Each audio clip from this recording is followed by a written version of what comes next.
জয় কুঞ্জ বিহারি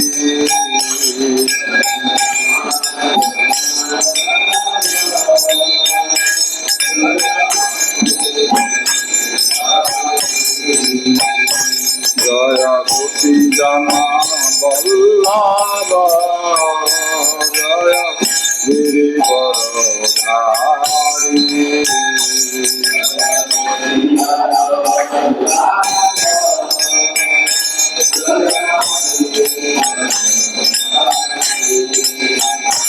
জয় গোপী জনা বল্লভ জয় গিরিবরধারী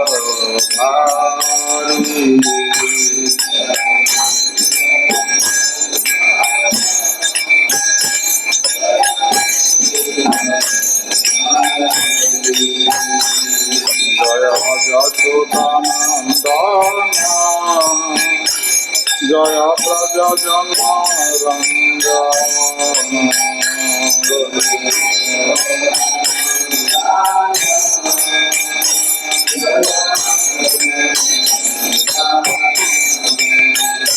জয় যশোদানন্দন জয় ব্রজজন রঞ্জন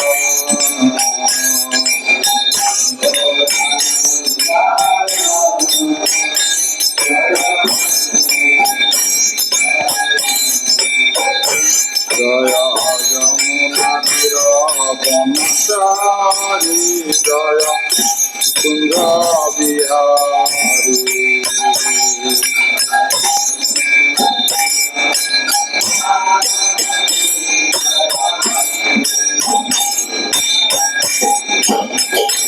জয় যমুনা তীর বংশারি জয় কুঞ্জ বিহারি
Krishna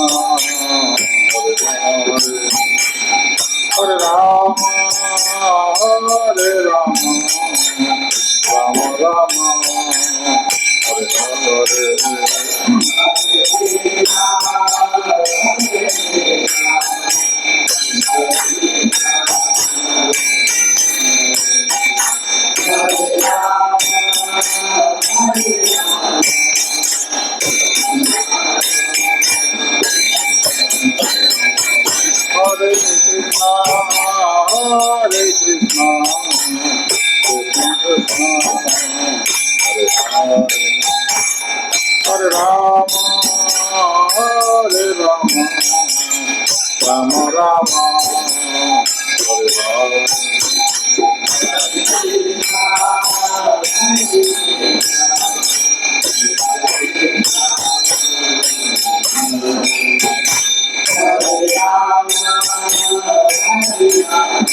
नमो विष्णुपदाय कृष्णपृष्ठाय भूतले श्रीमते भक्ति वेदांत स्वामी नामिने नमस्ते सारस्वती देवे गौरवाणी प्रचारिणे निर्विशेष शून्यवादी पाश्चात्योदेशतारिणे ओम ज्ञानतिमिरान्धस्य ज्ञानजनशलाकया चक्षुरुन्मिलितं येन तस्मै श्रीगुरवे नमः श्रीचैतन्यमनोभीष्टं स्थापितं येन भूतले स्वयं रूपकदामयं ददाति स्वपदान्तिकं वन्देऽहं श्रीगुरु श्रीयुतपदकमलं श्रीगुरुन् वैष्णवंश श्रीरूपं साग्रजातसारणं रघुनाथः नियुतं तं सदिवं साद्वैतं सावधूतं परिजनसहितं श्रीकृष्णचैतन्यदेवं श्रीराधाकृष्णवदन स्वगुणगीता श्रीविशाखा नियुतं स हे कृष्ण करुणा सिन्धु दीनबन्धु जगत्पते गोपेश गोपिकान्त श्रीराधाकान्त नमोस्तुते तप्त काञ्चन गौराङ्गी श्रीराधे वृन्दावनेश्वरी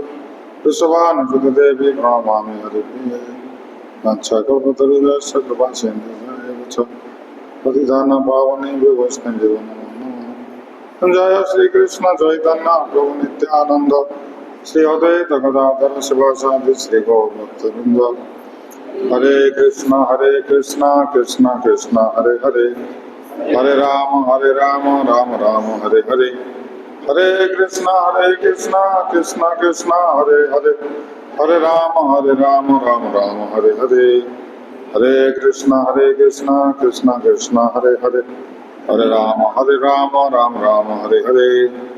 ओम नमो भगवते वासुदेवाय ओम नमो भगवते वासुदेवाय ओम नमो भगवते वासुदेवाय।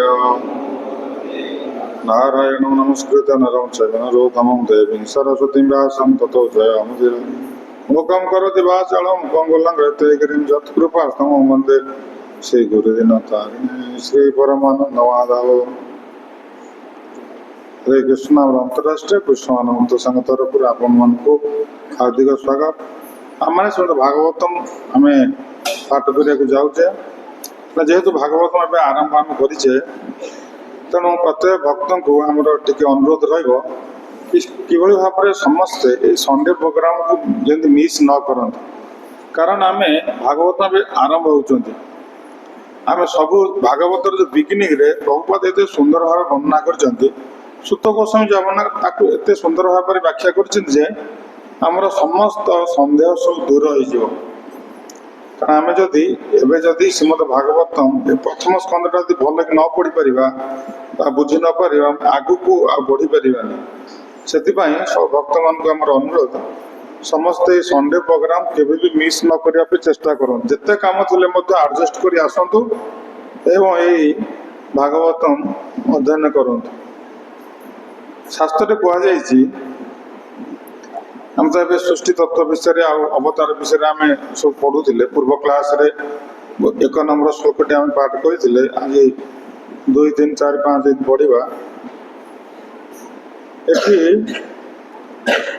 कि जे जो 3टी विष्णु रूप अच्छा भगवान जो 3टी पुरुष अवतार कारांध गोसाई गर्भोध गोसाई और क्षीरोद गोसाई ये 3टी विष्णु विषय जे जानिब सी कौन कर सी वैकुंठ लोक प्राप्त हो तेणु आमको ये 3टी विष्णु विषय भल कि बुझा पड़ो कौन जमी सन्देह जमी न रहा किसी सन्देह रहा तो सागे सागे पचारि बुझी नब कहीं आम ये 3 विष्णु विषय जब भल कि जापर निश्चित भाव में आम वैकुंठ लोक प्राप्त हो आम मुक्ति मार्ग में पथिक निश्चित हो पार से समस्त कहूँ जदि किसी कार सन्देह रही से सांगे सांगे पचार हाथ टेक प्रश्न पचार कारण चैतन्य चरितमृत प्रथम खंडरे भी यही 3 विष्णु विषय भी भल भाव प्रभुपाद व्याख्या कर कारण ये सृष्टि तत्व ये विज्ञान एमती नुह जे ये गोटे मानते कौन गोटे एमती गोटा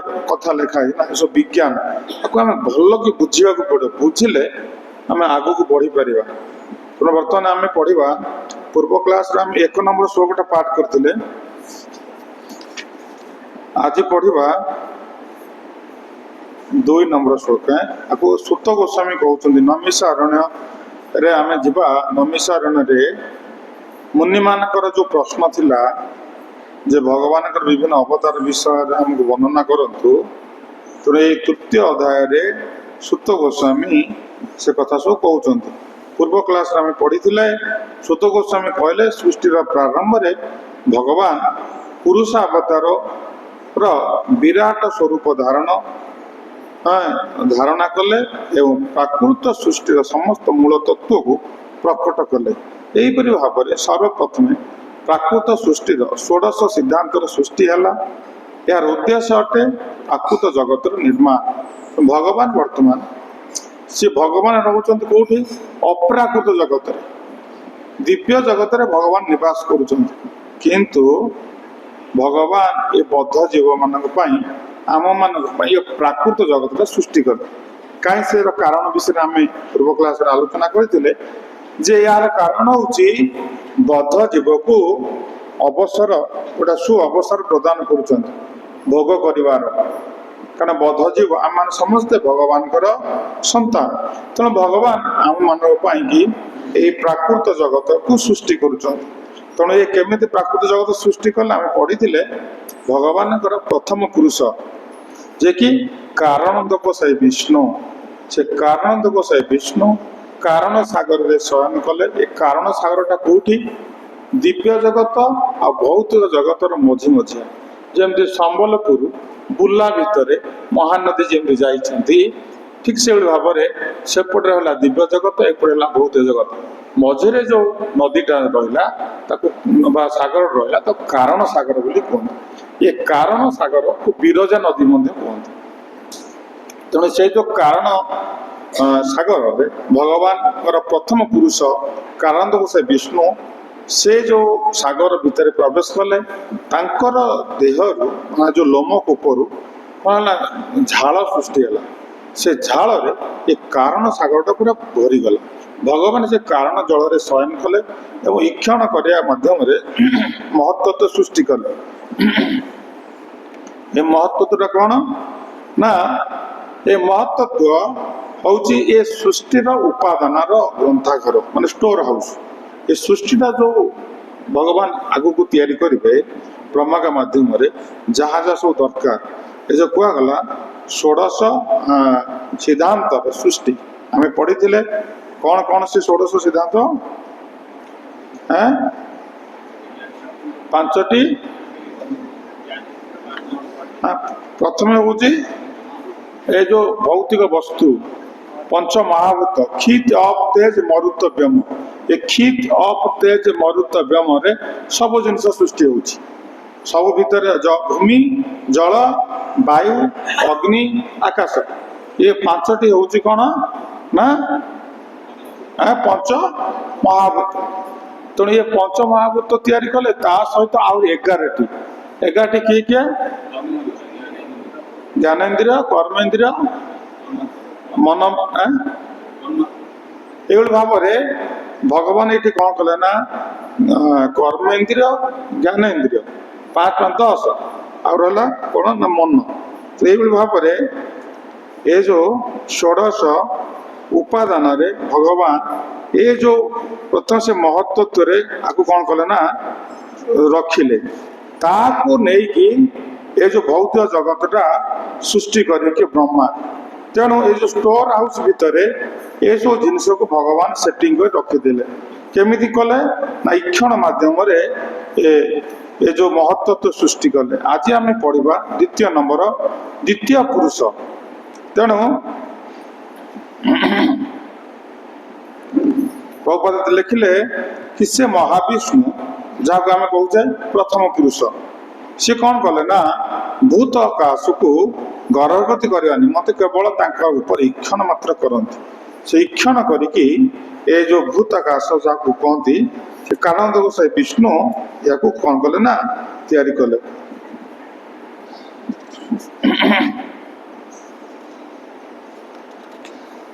आज आम द्वितीय श्लोक पढ़ा श्री सुत उवाच जस्यांबसी शयनस्य जोग निद्रां वितन्मता नाभिह्रद अम्बजत् आसीत् ब्रह्मा विश्वसृजं पति श्री सुत उवाच जस्यांबसी शयनस्य जोग निद्रां वितन्मतः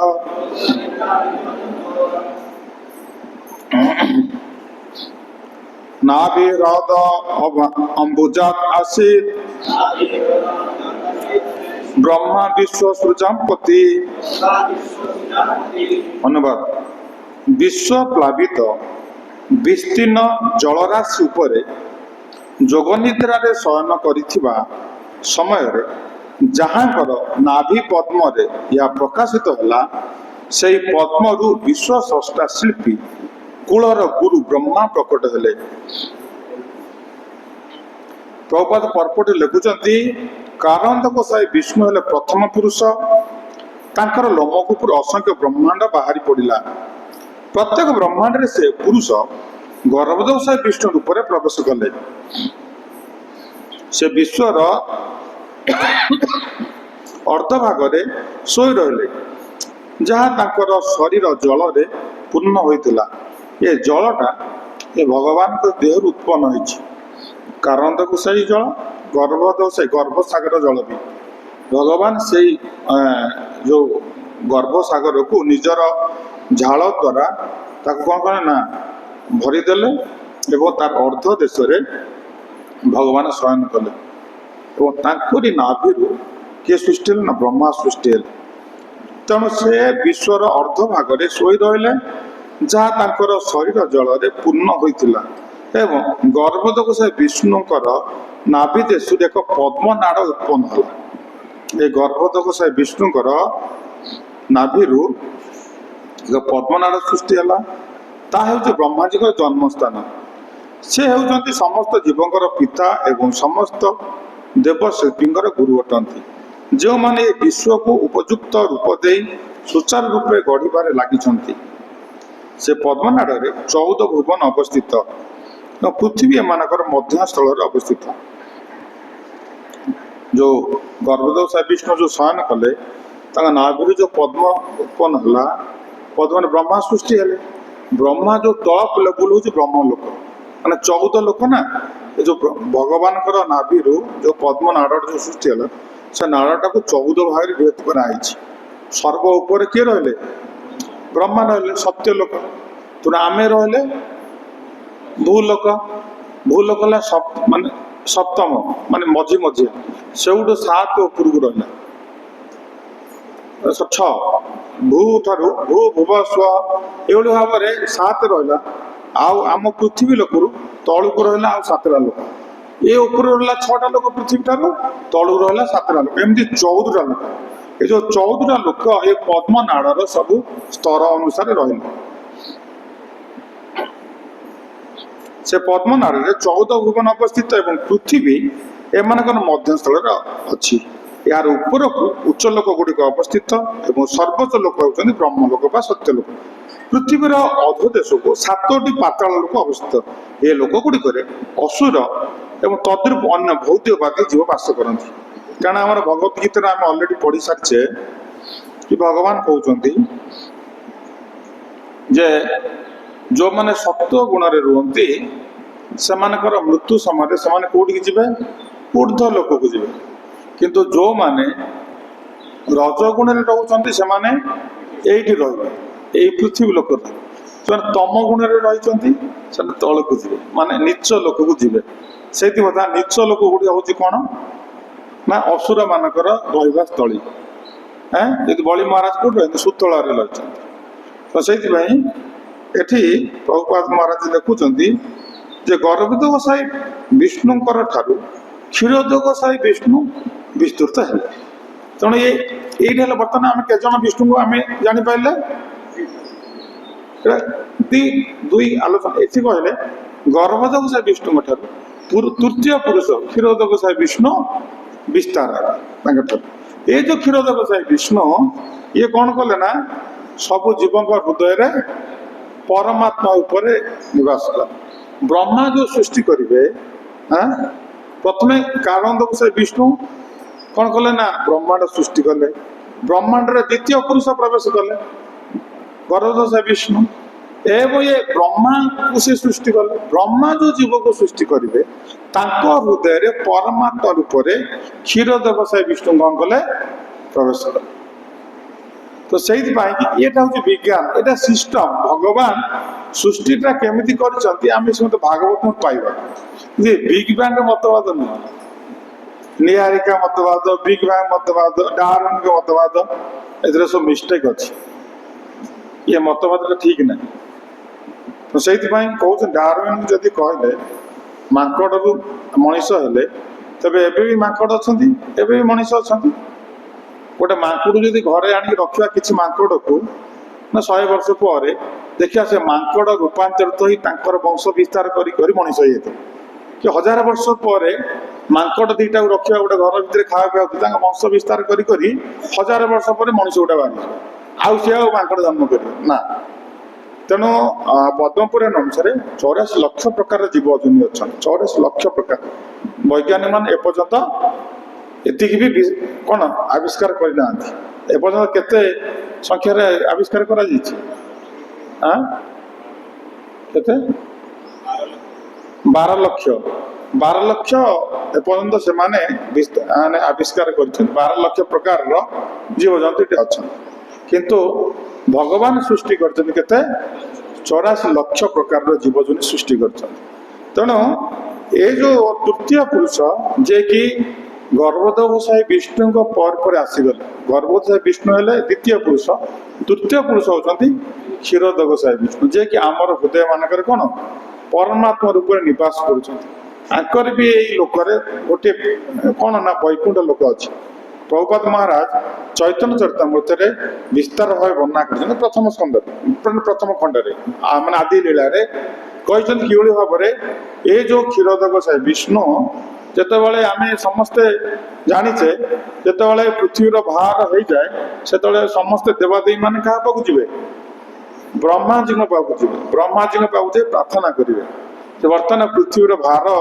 गला आम केमी पृथ्वीर भारटा केमी कमा कारण आम आउ यज्ञ कर्म करूँ आम विभिन्न प्रकार समस्या आम रहीचु तेणुक आम मान मंगल पाई आपण आम किसी व्यवस्था करूँ ब्रह्मा जी सब देवादेवी मान नहीं जी कौटी की क्षीर सागर कहूँ क्षीर समुद्र कहूँ जो क्षीर समुद्र रे ये क्षीरोदक साई विष्णु कौन करथिबे शयन करथिबे तो ताकू जाई प्रार्थना करिवे तले प्रार्थना करिवे से कहे ब्रह्मा ब्रह्मा केवल जानि परिबे देवा से कौन कहले ब्रह्मा जानिबे अन्य कौन से देवादेवी मान जानि परिबे कारण ये भगवान कर ब्रह्मा होचंती कौन रजगुण अवतार गुण अवतार आसीबा तेणु से ब्रह्मा जी को जहाँ कहे ब्रह्मा जापर आउ के जापर आम तो दशम स्कंद पढ़ा भगवान श्रीकृष्ण आविर्भाव विषय रे से समय रे पृथ्वीर भार जो बढ़ीगला से सब देवादेवी मान जा पहुँचले ब्रह्मा को ब्रह्मा जा क्षीर समुद्र पाखे जा भगवान क्षीरोदक से विष्णु को स्तुति कले तो क्षीरोदक से विष्णु कहले हे ब्रह्मा मु बहुत शीघ्र जदुवंश आविर्भाव हेबी तो तुम्हें सब देवादेवी मान को कह से जाए जदुवंश आविर्भाव हो जातु से मोर सब पार्षद मत सब सहयोग करेंगे मो सहित लीला विलास करेंगे तेणुक क्षीरोदक साई विष्णु पाखु समस्त अवतार गुड़िक ए जगत को आसती अवतार कहले अवतरित होती अलरेडी भगवान से अच्छा आम नृसिंह चतुर्दशी उत्सव पालन कले तो नृसिंहदेव ये अवतरित हेले अवतार बोली कहुए प्लानेट गोटे स्वतंत्र वैकुंठ अच्छी नृसिंहदेव प्लानेट गोटे स्वतंत्र वैकुंठ लोक अच्छा प्रहलाद महाराज अच्छा जो माने घनिष्ठ व्यक्ति भक्त माने प्लानेट अच्छा सेठू से माने ए जगत को आसती कार्य सरीगला से पुणी आउे से पहुंची जाए से निज निज प्लानेट से सदा नित्य से रही तो से कहुए अवतार मान अवतरित हो अवतार बोली कहुए ये अवतार जो ये आंकरी मध्यम सब आसीजे क्या मध्यम क्षीरोदक साई विष्णु मध्यम सब आसीजे तो से प्रभुपाद महाराज सब वर्णना कर तृतीय पुरुष गौरव विष्णुटा क्षीरोदक साई विष्णु विस्तृत हेले से समस्त जीवों सामूहिक परमात्मा अटंती हरि बोली कहुए विश्वर समस्त अवतार विस्तृत होता केते सुंदर भाव में प्रभुपाद महाराज माने वर्णना कर तेणु से ये जदि कहार भागवत ना समस्त गोटे भागवत किणुत जहाँ ना प्रायतः किणी जहाँ ना किणुत कारण किणिले आम आपको पढ़ी पढ़ी जाए डाउट क्लीयर हो ना डाउट क्लीयर आप शुणे किसी दिन पर भूली जाए तो से आम तीनोटी पुरुषों विषय आम पढ़ले तेणु सिद्धांत पुरुषावतार तीन रूप में प्रकट होती प्रथम पुरुषावतार हेले प्रारंभ साई विष्णु जहाँ भूत प्रकृति सृष्टि तो ये जो तत्व महत् तत्व उत्पन्न है द्वितीय पुरुष अवतार हेले गौरव साई विष्णु जे कि प्रत्येक ब्रह्मांड मध्य प्रवेश तृतीय पुरुष अवतार क्षीरोदक विष्णु जे कि जड़ और चेतन समस्त भौतिक पदार्थ परिणत विद्यमान पूरा क्लीयर ए कौन सी सन्देह कार कारण से सब जड़ आ चेतन वस्तु जहाँ आम जगत देखुचे सब जड़ आ चेतन वस्तु भितर किए अच्छा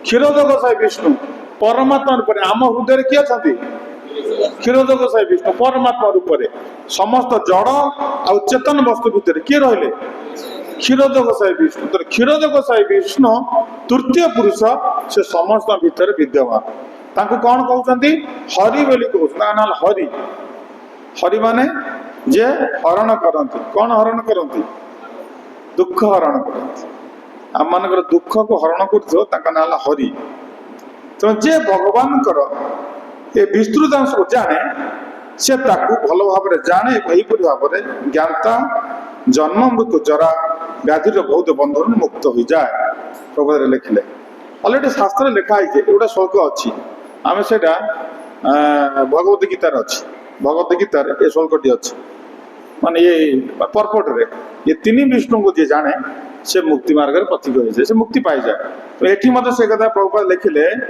जे ये तीन पुरुष विषय जी जान से जन्म मृत्यु जरा व्याधि रूपक भौतिक बंधन रु मुक्त हो जाए तो ये जो तीन पुरुष विषय कहार डाउट हो हाथ टेक कि ये तीन पुरुष कारणद गोसाई गर्भद गोसाई क्षीरद गोसाई ये तीन विष्णु विषय कहार डाउट अच्छी पचारत आम विस्तार करवा।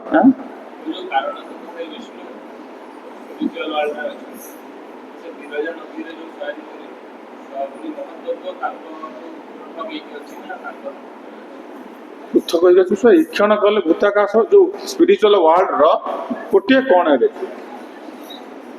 कोण रे से कौन कले ना जो ईक्षण माध्यम से गोटे महत्व सृष्टि कले से जो महत्वटा जो आकारटा ये दिव्य जगतर आकार बहुत क्षुद्र आम जो भौत जगत रोचे ये दिव्य जगतर अति क्षुद्र अंश तो से क्षुद्र अंशटा ये सृष्टि कले किए कारण दो से विष्णु ईक्षण माध्यम किए शयन कले कारण जल शयन कले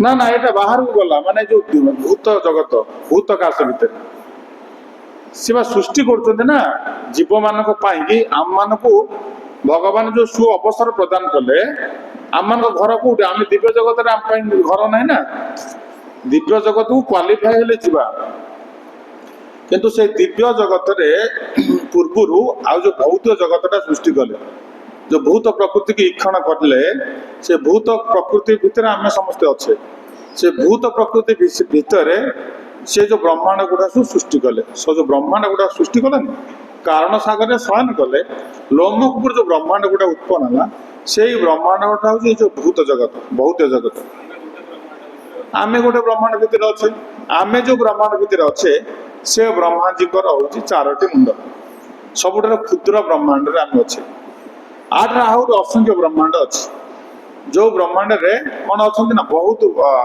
संख्यक पुस्तक थी ब्रह्मा मान अच्छा बुझिपाल सर तो यहाँ आम जो आग को पढ़ा अन्य शास्त्र पुराण मानक वर्णना कर प्रभुपाद से गोटे भागवतम कौट गोटे पढ़ी से पर्पट लिखुंट ये जो आमर जो ब्रह्मा आंक मनरे जिते टिके दंभ आसीगला ये दंभटा को हरण करने भगवान कौन कले ना जो ब्रह्मा जाइए भगवान पाखक सी जाए देखला बेलू आगे सब लाइन धरी ठिया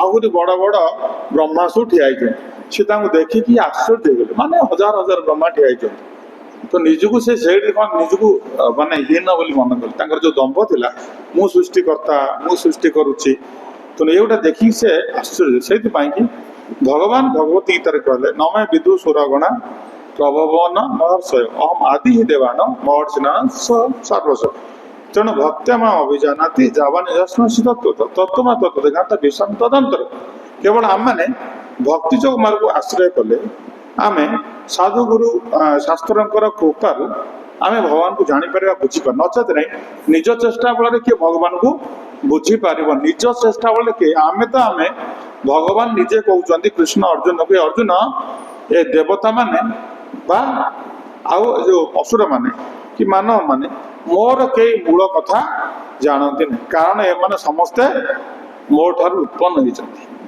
बुझिपार तो आम समस्ते जेहेतु उत्पन्न होचे तेणु क्या आम ब्रह्मा पाखु आसिले आम ब्रह्मा पाखु आसिले आम कौन कृष्ण पाखु आसिले कि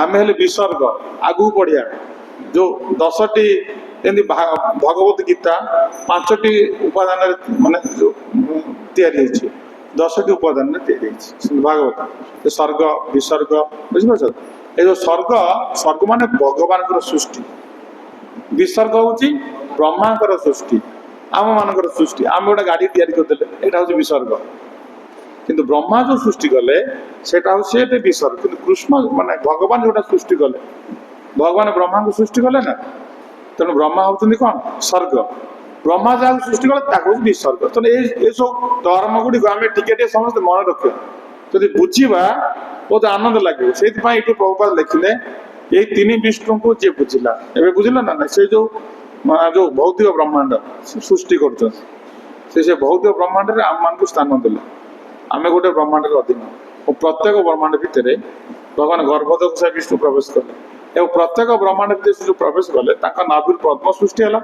ସିଏ ଯୋଉ ଅସଂଖ୍ୟ ଜୀବ ସୃଷ୍ଟି କଲେ,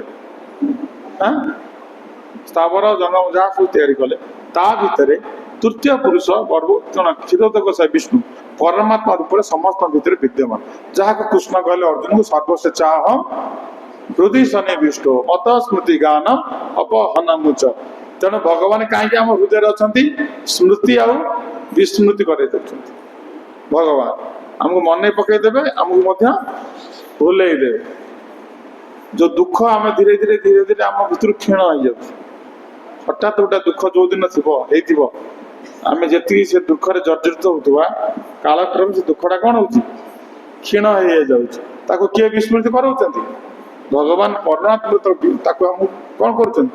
ଆମକୁ କ୍ଷୀଣ କରିଦଉଛି। ସେଇଥିପାଇଁ କି ଏ ତିନୋଟି ବିଷ୍ଣୁଙ୍କ କଥା ଯିଏ ବୁଝିବ, ସିଏ ଜନ୍ମ ମୃତ୍ୟୁ ଜରା ବ୍ୟାଧିରୁ ମୁକ୍ତ ହେଇଯିବ। ତେଣୁ ଆଜି ଯୋଉ ଅଧ୍ୟାୟଟା ଆମେ ପଢୁଛେ, ଏ ଅଧ୍ୟାୟଟା ଯଦି ଆମେ ବୁଝିଯିବା, ଆମମାନେ ମଧ୍ୟ ଏଇ ତିନୋଟି ଜନ୍ମ ମୃତ୍ୟୁ ଜରା ବ୍ୟାଧିରୁ ମୁକ୍ତ ହେଇଯିବ। ଦେଖନ୍ତୁ, ନଚେତ ଆଉ କୌଣସି ଉପାୟରେ ଆମେ ଜନ୍ମ ମୃତ୍ୟୁ ଜରା ବ୍ୟାଧିରୁ ଆମେ ମୁକ୍ତ ହେଇପାରିବାନି। ୟାକୁ ଯଦି ବୁଝିବା, ଇତିମତ୍ତ ଭଜନ୍ତେ ମା ବୁଦ୍ଧା ଭାବ ସମନ୍ୱିତା, ଏହା ଜାଣି ଯିଏ ମୋର ଭଜନ କଲା ସେ ହେଲେ ବୁଦ୍ଧିମାନ। ସେଥିପାଇଁ ଲୋକ ଭଜନ ଆମେ କହିବା ସମୟ ମିଳୁନି, ଘର ଧନ୍ଦାରେ ମାତିଛି, ଆଜ୍ଞା ଜପ କରିପାରୁନି। କାହିଁକି ଆସିଲୁନି? ଆଜ୍ଞା ଟିକେ ଘର ଧନ୍ଦା ଟିକେ ମାତି ଯାଇଛି, ଆସିପାରିଲେନି। କିଏ ବିହା ଘରକୁ ପଳେଇଲେ, ଆସିପାରିଲେନି। ସିଏ ଆଉ ଏକଥା କେବେ ସେ କହିବନି। ସେ କେବେ ବି ଏକଥା କହିବନି ଯେ ମୋର ଏଇଥିପାଇଁ କି ମୋର ଏହା ହେଇଛି, ଆସିପାରିଲେନି। ସେ ନିଶ୍ଚୟ ଆସିବ। ସେ କେବେ ବି ବନ୍ଦ କରିପାରିବନି। ସେ କାହିଁ ସେ ମୁକ୍ତି ପାଇବ ନା? ଜନ୍ମ ମୃତ୍ୟୁ ଜରା ବ୍ୟାଧିରୁ କାହାର ମୁକ୍ତ ହେବାକୁ ଇଚ୍ଛା ନାହିଁ? ସମସ୍ତଙ୍କର ଜନ୍ମ ମୃତ୍ୟୁ ଜରା ବ୍ୟାଧିରୁ ମୁକ୍ତ ହେବାକୁ ଇଚ୍ଛା ଅଛି ନା ନାଇଁ? ତ ସେଥିପାଇଁ କି ଆମେ ଭଲ ଭାବରେ ବୁଝିବା ଦରକାର। ଯିଏ ବୁଝିଗଲା, ଇତିମତ୍ତ ଭଜନ୍ତେ ମା ବୁଦ୍ଧ ଭାବ ସମନ୍ୱିତ, ଏହା ଜାଣି ଯେ ମୋର ଭଜନ କଲା, ତାକୁ କଣ କୁହାଯାଏ? ବିଜ୍ଞ ଲୋକ, ବୁଦ୍ଧିମାନ ବୋଲି କୁହାଯାଏ। ବିଜ୍ଞ ଲୋକ ଅର୍ଥ ନୁହଁ ଯେ ଗୋଟେ ନଦୀରେ ବ୍ରିଜ ତିଆରି କରିଦେବା ବିଜ୍ଞ ଲୋକ ନା। ବିଜ୍ଞ ଲୋକ ହଉଛି ଜନ୍ମ ମୃତ୍ୟୁ ଚକ୍ରରୁ ନିଜକୁ ସେ ଉଦ୍ଧାର କରିବା ପାଇଁ ହରିଭଜନ କରିବ। ଯେଉଁମାନେ ହରିଭଜନ କରୁଛନ୍ତି, ହରିଙ୍କ ଭଜନରେ ଯେଉଁମାନେ ନିୟୋଜିତ, ସେମାନେ ହନ୍ତି ବିଜ୍ଞ। କାରଣ ଏଇଥିପାଇଁ ସେ ଜନ୍ମ ମୃତ୍ୟୁ ଜରା ବ୍ୟାଧିରୁ ନିଜକୁ ମୁକ୍ତ କରିପାରିବେ। ତାହେଲେ ଅନ୍ୟ କୌଣସି ଉପାୟରେ ଆମେ ମୁକ୍ତ କରିପାରିବୁ। ସେଥିପାଇଁ ସମସ୍ତେ ଏଇ ଯୋଉ ତିନୋଟି ବିଷ୍ଣୁଙ୍କ ବିଷୟରେ ଭଲ କି ବୁଝିବା। ଯଦି କାହାର ଡାଉଟ୍ ହଉଛି ଇମିଡିଏଟ ପଚାରନ୍ତୁ, ନଚେତ ନାହିଁ ଫେଲ ହେଇଯିବେ। ଏଇ ସବୁ ଭୌତିକ ଜଗତରେ, ସବୁ ପ୍ଲାନେଟରେ, ମାନେ ଏଇଟା ଆମର ହଉଛି ଗୋଟେ ବ୍ରହ୍ମାଣ୍ଡ। ପ୍ରତ୍ୟେକ ବ୍ରହ୍ମାଣ୍ଡରେ ଗୋଟେ କ୍ଷୀର ସାଗର ଅଛି। ସେ କ୍ଷୀର ସାଗରରେ ଭଗବାନ କଣ କରନ୍ତି ନା କ୍ଷୀରୋଦକ ସେ ବିଷ୍ଣୁ ଶୟନ କରନ୍ତି। ତେଣୁ ତିନୋଟି ବିଷ୍ଣୁ ତିନୋଟି ସାଗରରେ ଶୟନ କରନ୍ତି।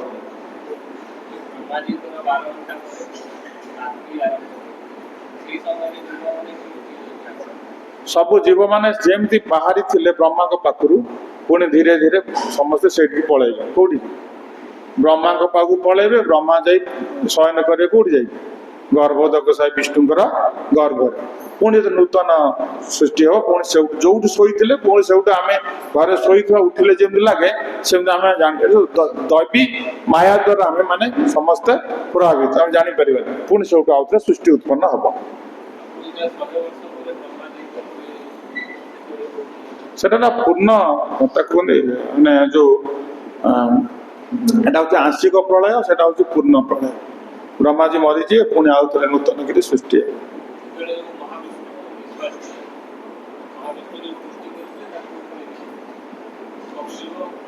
ସେମିତି ଯେମିତି ଜନ୍ମ ହେଲେ ପୁଣି ସେମିତି ପୁଣି ଆସିବେ। ପଦ୍ମ ପାଖୁଡାଟା ଖୋଲୁଛି, ପୁଣି ପଦ୍ମ ପାଖୁଡା ଭୋଜି ହେଇଯାଉଛି। ଏଇ ସିଷ୍ଟମରେ ଏ ବ୍ରହ୍ମାଣ୍ଡ ଉତ୍ପନ୍ନ ହଉଛି, ପୁଣି ଆଉ ଥରେ ସୁଜାମ୍ୟ ବିସୁଜାମ୍ୟ ଉତ୍ପନ୍ନ ହଉଛି, ପୁଣି ତାକୁ କଣ ହଉଛି? ସେ ପୁଣି ବ୍ରହ୍ମାଣ୍ଡ ପୁଣି ଆଉ ଥରେ ନଷ୍ଟ ହଉଛି। ତେଣୁ ଏଇଭଳି ଭାବରେ ପ୍ରଭୁପାଦ ମହାରାଜ ଏଠି ଆମକୁ ବର୍ଣ୍ଣନା କଲେ କି ଏଇପରି ଭାବରେ ସେ କାରଣ ସାଗରରେ ଶୟନ କରି ସେଠାରୁ ସେ ନିଜ ଭୂତ ପ୍ରକୃତି ଉପରେ ଦୃଷ୍ଟି ନିକ୍ଷେପ କରୁଛନ୍ତି। ଫଳ ତତ୍କ୍ଷଣାତ୍ ମହତ୍ତ୍ୱ ସୃଷ୍ଟି ହେଉଛି। ଏଇଠି ଏଇ ଯୋଉ ପର୍ପଟରେ ଦେଖ, ଏଇ ପର୍ପଟ ତମେ ବୁଝିପାରିବ। ଏ ଶ୍ଲୋକରେ ମହାବିଷ୍ଣୁଙ୍କ ରହସ୍ୟ ଏହା ଭଗବତ ଗୀତାରେ ସ୍ୱୀକୃତ ହୋଇଅଛି। ଏହି ଶ୍ଲୋକରେ ମହାବିଷ୍ଣୁଙ୍କର ରହସ୍ୟ ସଂକଳିତ ହୋଇଅଛି। ମହାବିଷ୍ଣୁ परम व्योम एक भाग में स्वच्छाक्रमे शयन करते यहाँ परम व्योम शयन कले जोटा आमर विरजनाथ बोली कहूँ से परम व्योम भगवान रही किए कारण सागर कारण देवसाय विष्णु दिव्य जगत रहिले आउ दुईटा विष्णु कौट रहिले भौतिक ब्रह्मांड रहिले किंतु से भौतिक ब्रह्मांड प्रभावित हुए जमी सी निज निजर वैकुंठ प्लानेट तैयारी करते से जो रे भगवान जो रे से कौन वैकुंठ जमी ये जगह आम आसिले भगवान अच्छा भी वैकुंठ प्लानेट तो से भगवान यहाँ हूँ रहन स्थली यहीपरि भाव से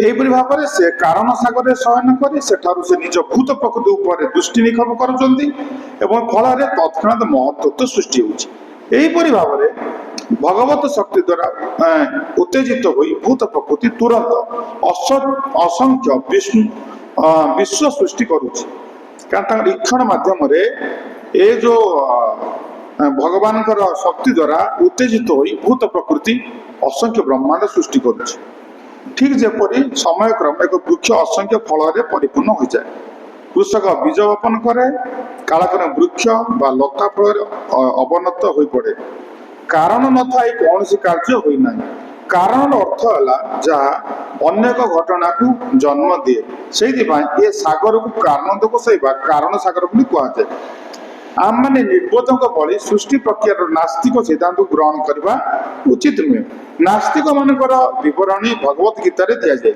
नास्तिक स्रष्टा को विश्वास करे ना किंतु से सृष्टि प्रक्रिया संबंध में उत्तम सिद्धांत दे पारे नहीं जेपरी प्रकृति बा स्त्री लोकर पुरुष संबंध बिना संतान उत्पादन करिवार शक्ति नहीं ठीक सही परी पुरुष शक्ति बिना भूत प्रकृति सृष्टि करिवार शक्ति नहीं पुरुष बीज रोपण करे एवं प्रकृति प्रसव करे तेणु यही भाव में ब्रह्मांड के सृष्टि होती जे भूत प्रकृति मन को सृष्टि कर कारण तो साई विष्णुकर ईक्षण माध्यम ब्रह्मांड सृष्टि होती तो ये पुरुषंकर इम्पोर्टान्स रोचे प्रभुपाद कहले गोटे छोट छुआटी जन्म हो कौन केवल जड़े स्त्री लोक चाहिए छुआ जन्म कर से पुरुषर सहायता नब ठीक से भाव में ये भूत प्रकृति मन को किसी जीव सृष्टि कर भगवान भगवान हेल्ले पुरुष तांकर सहायक सृष्टि कर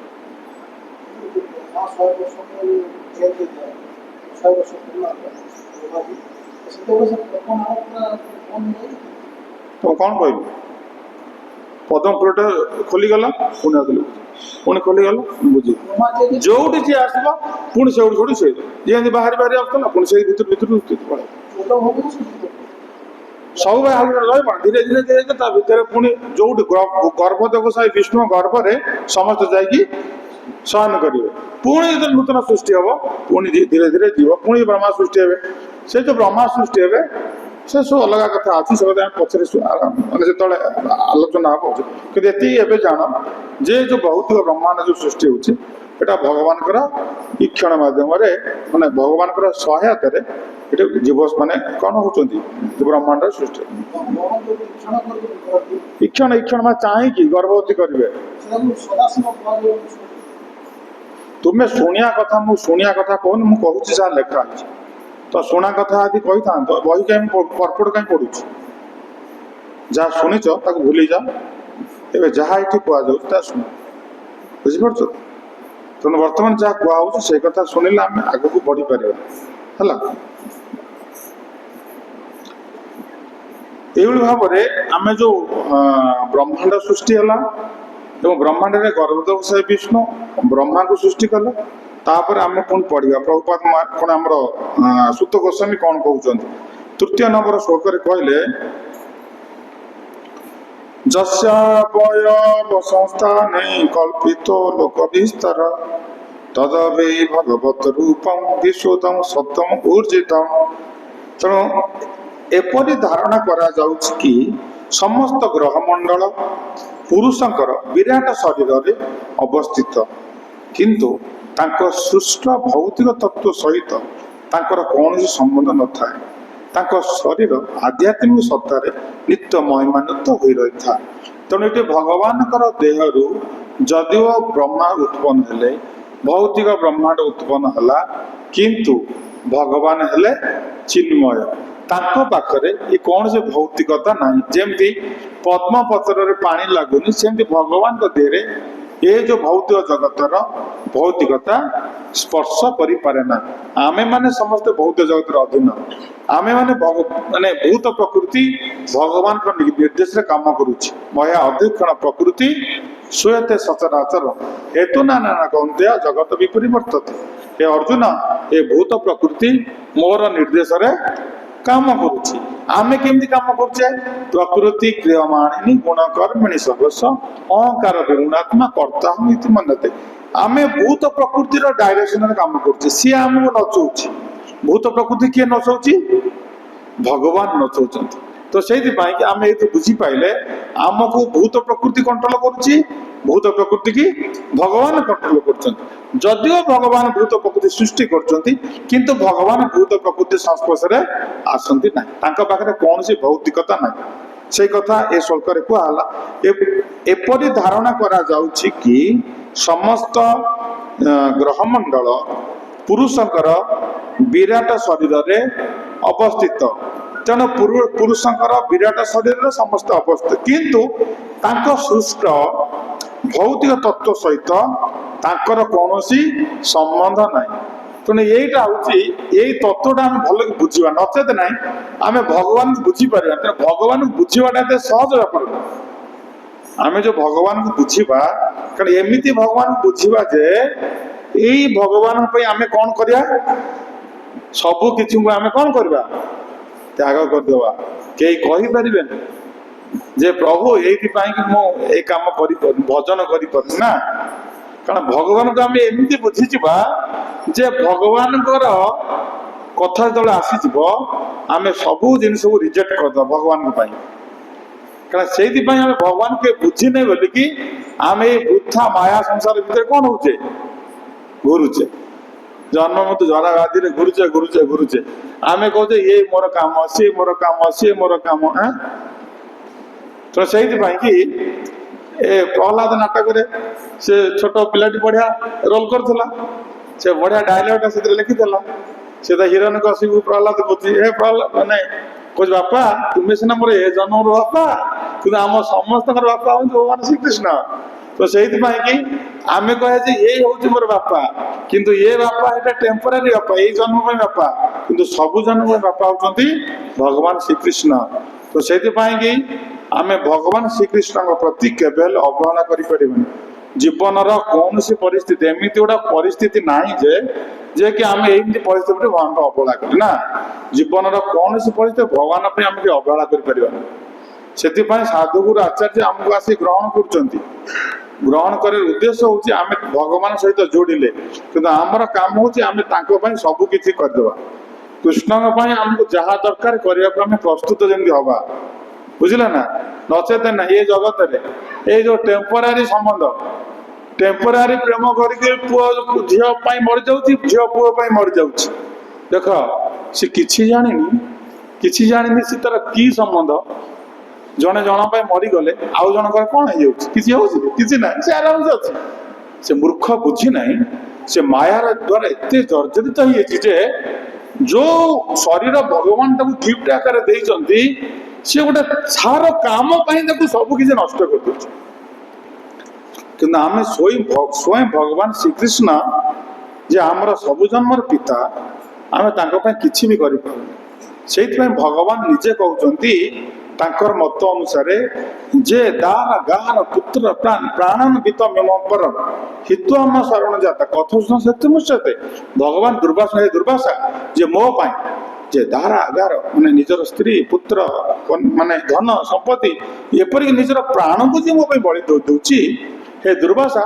से भली भक्त को तुम्हें त्याग करिया कथा के मत कहूच असंभव से कि आम कर्तव्य हूँ भगवान श्रीकृष्ण कौन सी परिस्थिति आम त्याग करवानी से जो चारोटी आश्रम जो कहुई वर्ण जो कर आश्रम प्रथम हूँ ब्रह्मचारी आश्रम ब्रह्मचारी आश्रम आम कौन कर शिक्षा लाभ करवा क्या विषय भगवान विषय आम 25 वर्ष पर्यटन शिक्षा लाभ करवा दिने दी दिने गोटे क्लास नुह दीर्घ 25 वर्ष गुरु आश्रम रही विद्या शिक्षा लाभ करवा ये 25 वर्ष कंप्लीट है जदि ता भितर ये तत्व विषय भल अवगत होता आमको पुणी सेकेंड स्टेप आसव गृहस्थ आश्रम तेना गृहस्थ आश्रम को आम कहना आम साढ़े जीवनी साढ़े कहीं बेकार पशु एपटे पड़ेगा पुणी बानप्रस्थी सन्यास ये तीन आश्रम केवल भगवान सेवार निजक नियोजित करते गृहस्थ आश्रम के कॉम्प्लिकेटेड अच्छी मोह माया भितर लोक पशि जाती भगवान को भूली जाती कारण कि आमको आमर जो प्रचेता माने एक कथा कहले क्या नारद मुनि की कहले हे नारद मुनि आम शिवजी को दर्शन कलु आम भगवान को दर्शन कलु शंकर को सब उपदेश भी शुणिलु किंतु घरे पशिगलु गृह जंजाल भितर पोड़ी पाड़ी सब बाउंस हो गला आम किसी भी जान नारद मुनि कहले ठीक अच्छे तुम्हें तो सब काम कर सारी एवं तुमको मुझे गोटे सर्टकट कथा कहूँ तेणु से सर्टकट कथा तुम्हें कम कर तो से अनुसार सर्टकट कामटा कर कि ना भितर गृहस्थ आश्रम कि ना एटा गोटे फल्सटा आ भितर कौन सी वास्तवता ना किंतु जीव को जेहेतु आम अहंकार जो रही आम पूर्व क्लास में पढ़ी ये अहंकार जीव कौन कर भगवान को कहूँ मुझे एंजय रही एंजय रह जा तू मोर सर्वेंट तू सर्वेंट को एंजय रह मोर सेवा छाड़ी तू कह एंजय रह जा एंजय कर से एंजय कर छाड़ीदे असुस कौन ब्रह्मचारी डाउट कहीं अच्छी शीघ्र पलैया तोरी बयस आम भी पलि आसते एवं तोर भल समय ये पलैया कथा बुझी पलैया खसीगलु नचेत ना एवं देख एवं केते किए सब ना पुओ झील बाहर सब कौन सुइसाइड कर परस्पर डिवोर्स हो जाऊँ कौन कौन हो कांदी कांदी जीवन मानने सरुनी से जान भल बुझु बुझिकी यपटू पलैया आ साड़ को जाना है ना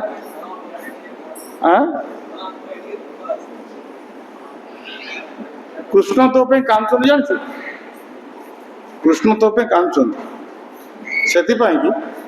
से आसिया पूर्व तू जाचु ना तो रोसे की थुआई तो रोसे कर किए थोड़ी कृष्ण ए घरटा बन कृष्ण ये कई नथिले लाइट फैन सब जलू के जलू जानू तू जाचु ना ये लाइट फैन जलुथ बोली बाहर को मंदिर गलु किए पचार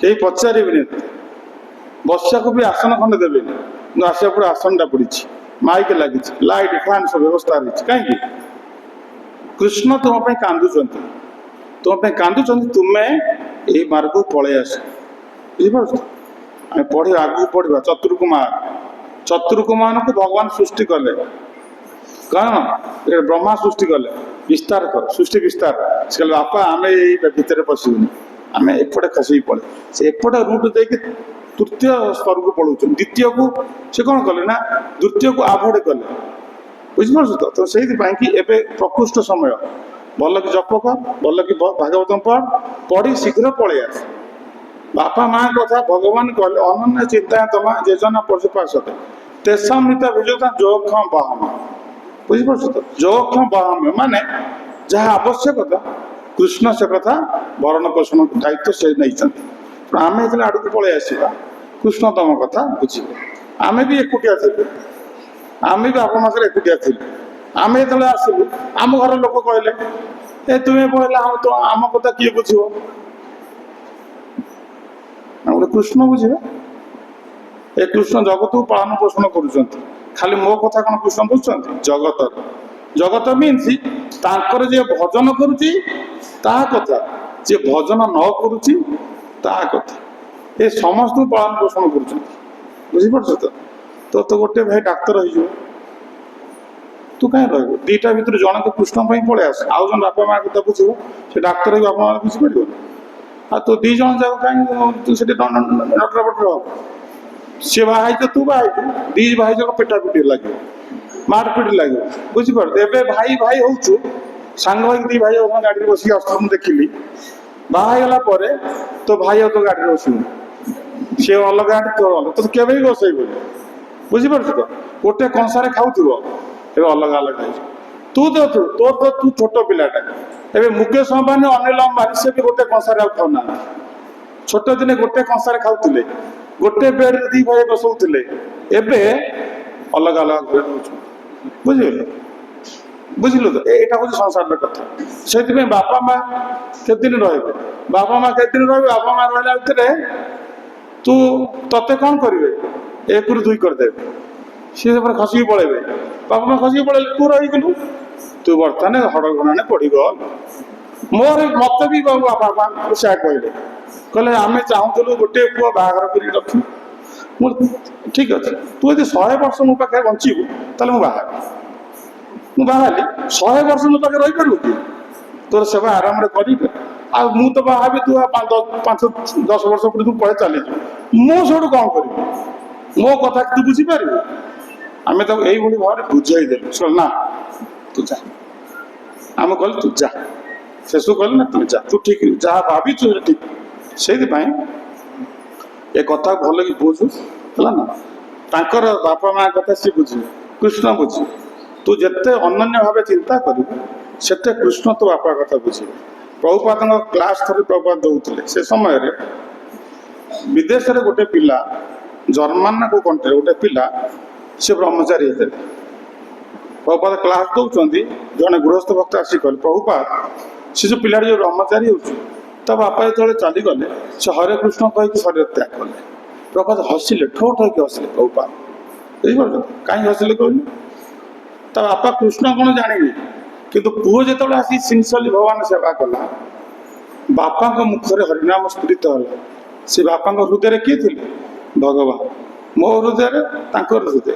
ତେଣୁ ଯେତେବେଳେ ଶରୀର ସେ ଛାଡୁଛନ୍ତି, କୃଷ୍ଣ ପ୍ରମ୍ପଟିଂ କରେନି, କାରଣ ପୁଅ ତାର ଆସି ତାଙ୍କ ସେବାରେ ଲାଗିଛି। କୃଷ୍ଣ ସେବାରେ, ବାପା ମାଙ୍କ ସେବା ଛାଡିକି କୃଷ୍ଣ ସେବାରେ ଲାଗିଛି। ଜାଣିଛୁ ନା ଏ ସଂସାରରେ ତୁ ଏମିତି କହୁଛୁ ବାପା ମାଙ୍କ କଥା ଚିନ୍ତା କରୁଛୁ, ତୁ ହେଲେ ବାହା ହେଇଯିବୁ, ତୋର ଯେତେବେଳେ ପିଲା ଛୁଆ ହେଇଯିବ, ବାପା ମାଙ୍କର ସେବା ବାଣ୍ଟ ହବ। 2 ଭାଇ ଭିତରେ ବାଣ୍ଟ ହବ। କିଏ ମୁଁ ରଖିବି 6 ମାସ, ସେ କହ ମୁଁ ରଖିବି 6 ମାସ। ଯେତେବେଳେ ଝାଡା ପରିସ୍ରା କରିବେ, ସେତେବେଳେ ତୁ କହିବୁ ନାଇଁ ମୁଁ ଆଉ ତାଙ୍କର, ତୁ ସେଠୁ କଣ ନା ଖସିବୁ। ବାପା ମା କୋଉଠି ରହିବେ ଜାଣିଛୁ? ତୋର ଗୋଟେ ଘର କରିଦେଇଥିବୁ, ଭାଇ ଗୋଟେ ଘର କରିଦେଇଥିବ, ବାପା ମା ଯୋଉ ଘର ତିଆରି କରିଥିବେ ସେଇ ଘରେ ପଡିକି ରହିବେ। ତାଙ୍କ କଥା କେହି ବୁଝିବେନି, ଜାଣିଛୁ? ଗୋଟେ ପିଲାକୁ ମୁଁ କହିଲି ତୁ ବ୍ରହ୍ମଚାରୀ ହେଇଯା, ସେ କହିଲା ନା ମୁଁ ବ୍ରହ୍ମଚାରୀ ହେବି, ମୁଁ ମାର ସେବା କରିବି। ମୁଁ ବହୁତ ଭଲ କଥା, ତୁ ଯା ମାର ସେବା କର। ଗଲା ମାର ସେବା କଲା। ମା ମଳମୂତ୍ର ତ୍ୟାଗ କରୁଛି, ସଫା କଲା। ଦିନେ 2 ଦିନ 3 ଦିନ 4 ଦିନ 5 ଦିନ, 7ମ ଦିନରେ ମା ଗୋଟେ ମାଇଲା। ନିଜେ ଆସି ମତେ କହିଲା ମୁଁ ଏତେ ବ୍ୟସ୍ତ ବିବ୍ରତ ହେଇଗଲି, ମା ଗୋଟେ ତୁମକିନ ମାଇଲି, ମା ଶରୀର ଛାଡ଼ିଦେ। ହେଲା ଦେଖେ, ତ ଯୋଉ ମାରିଲା ରାଗିଗଲା ନା, ଆଉ ଝାଡା ପରିସ୍ରା ଦୁଇଟି କରିବ। ବୁଢା ସମୟରେ ଯେମିତି ଛୋଟ ପିଲା ପରିସ୍ରା କରିଦଉଛି, ତାକୁ ମା ତାକୁ ପୋଛି ଦଉଛି, ଝାଡା କରିଦବ, ପୋଛି ଦବ, ବାନ୍ତି କରିବ। କେତେ ପରିଶ୍ରମ ଜାଣିଛୁ ନା? ତୋ ମା ବାପା ତୋ ପାଇଁ କେତେ ପରିଶ୍ରମ ଜାଣିଛୁ? ତ ତାର ଉପଯୁକ୍ତ ରିଟର୍ନ ଦବୁ ଯଦି ତୁ କଣ ହେଇଯିବୁ? କୃଷ୍ଣ ଭକ୍ତ। କୃଷ୍ଣ ତାର ମଳମୂତ୍ର ହବା ପୂର୍ବରୁ ତାକୁ ବିଦାୟ କରିଦେବେ। ବୁଝିପାରିଲ ତ? କିଛି ତାର ସମସ୍ୟା ହବନି। ବୁଝିପାରୁଛୁ ତ? ମୋ ମା ଯେତେବେଳେ ଚାଲିଗଲା, 40 ଜଣ ବ୍ରହ୍ମଚାରୀ ଆମେ ଯାଇଥିଲୁ ମନ୍ଦିରରେ, ଗାଡିରେ ଆମେ ଗଲୁ। କଣ ଗାଁ ଲୋକଙ୍କୁ ଛୁଆଇଁ ଦେଲି, ମୋ ମାକୁ ତମେ କିଛି ଛୁଇଁବନି, ମୁଁ ନିଜେ ନେଇକି ଆଲି ଧରିଛି। ସ୍ୱର୍ଗଦ୍ୱାର ନେଲି, କୀର୍ତ୍ତନ ବିରାଟ ବଡ 40 ପିଲା ମୃଦଙ୍ଗ କରତଲରେ ପୁରା କୀର୍ତ୍ତନରେ ମୁଖରିତ ହେଇଗଲା। କୋଉଠି? ସ୍ୱର୍ଗଦ୍ୱାର। ମାକୁ ସତ୍କାର କଲି, ତାପରେ ଆସିଲି। ମୋର ମନ୍ଦିରରେ ଫିଷ୍ଟ କଲି, 500 କଂଗ୍ରିଗେସନ ଡିଭୋଟି ବ୍ରହ୍ମଚାରୀ ସମସ୍ତଙ୍କୁ ଦେଖାଯାଉଛି। ଭକ୍ତମାନଙ୍କୁ ଧୋତି ଫୋତି ଖାଉ ଫିଷ୍ଟ ଖାଉ ଦେଇଦେଲି, ସରିଗଲା ମୋ କାମ। ବୁଝିପାରୁଛୁ ତ? ଯେତେବେଳେ ମୋ ମା ଶରୀର ଛାଡ଼ିଲା, ସେ ସମୟରେ ମୁଁ ଗୌର ଆରତୀରେ ଅଂଶଗ୍ରହଣ କରିଥିଲି। ବୁଝିପାରୁଛୁ ତ? ତାର ଟିକେ ମାନେ 6ଟାରେ ତ ମାନେ ଖରା ଦିନ 6ଟା ବେଳେ ଆମର 6:15 ଗୌର ଆରତୀ ହୁଏ। 6:15 6ଟାରେ ଶରୀର ଛାଡ଼ିଲା, ମୁଁ 6:15ରେ ମୋ ପାଖକୁ ଖବର ଆସିଲା। ସେ ସମୟରେ ମୁଁ ଗୌର ଆରତୀରେ ଥିଲି। ବୁଝିପାରୁଛୁ ତ? ସେଇଥିପାଇଁ ମତେ ସେ କହିଥିଲା ଦିନେ ବି ଭଗବାନ ସେବା ଗୋଟେ ସେକେଣ୍ଡ ବି ଛାଡ଼ିବୁନି। ବୁଝିପାରିଲ?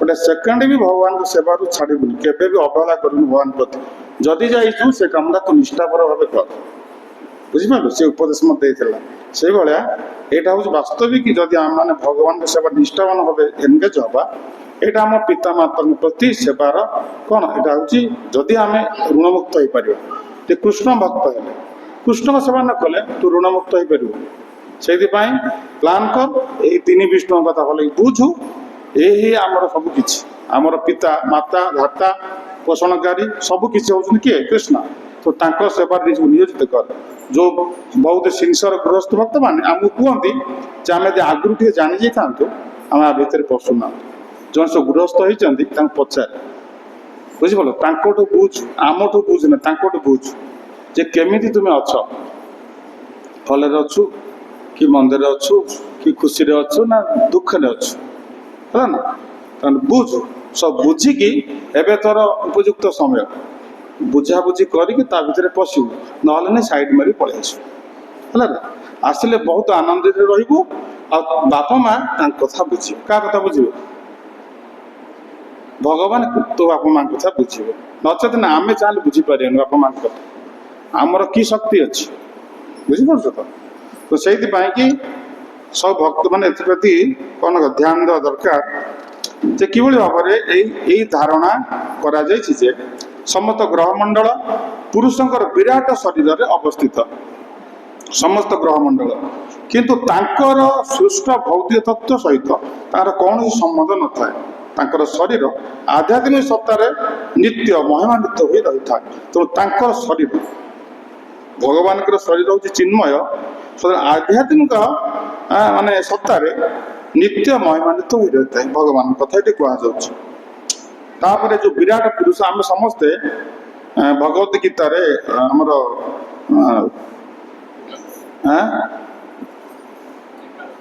एकादश अध्याय वर्णना कर कि विराट पुरुषों विषय तेणु से जहाँ कहुई श्लोक से कथा कहुई पश्यन्ति अदरूपम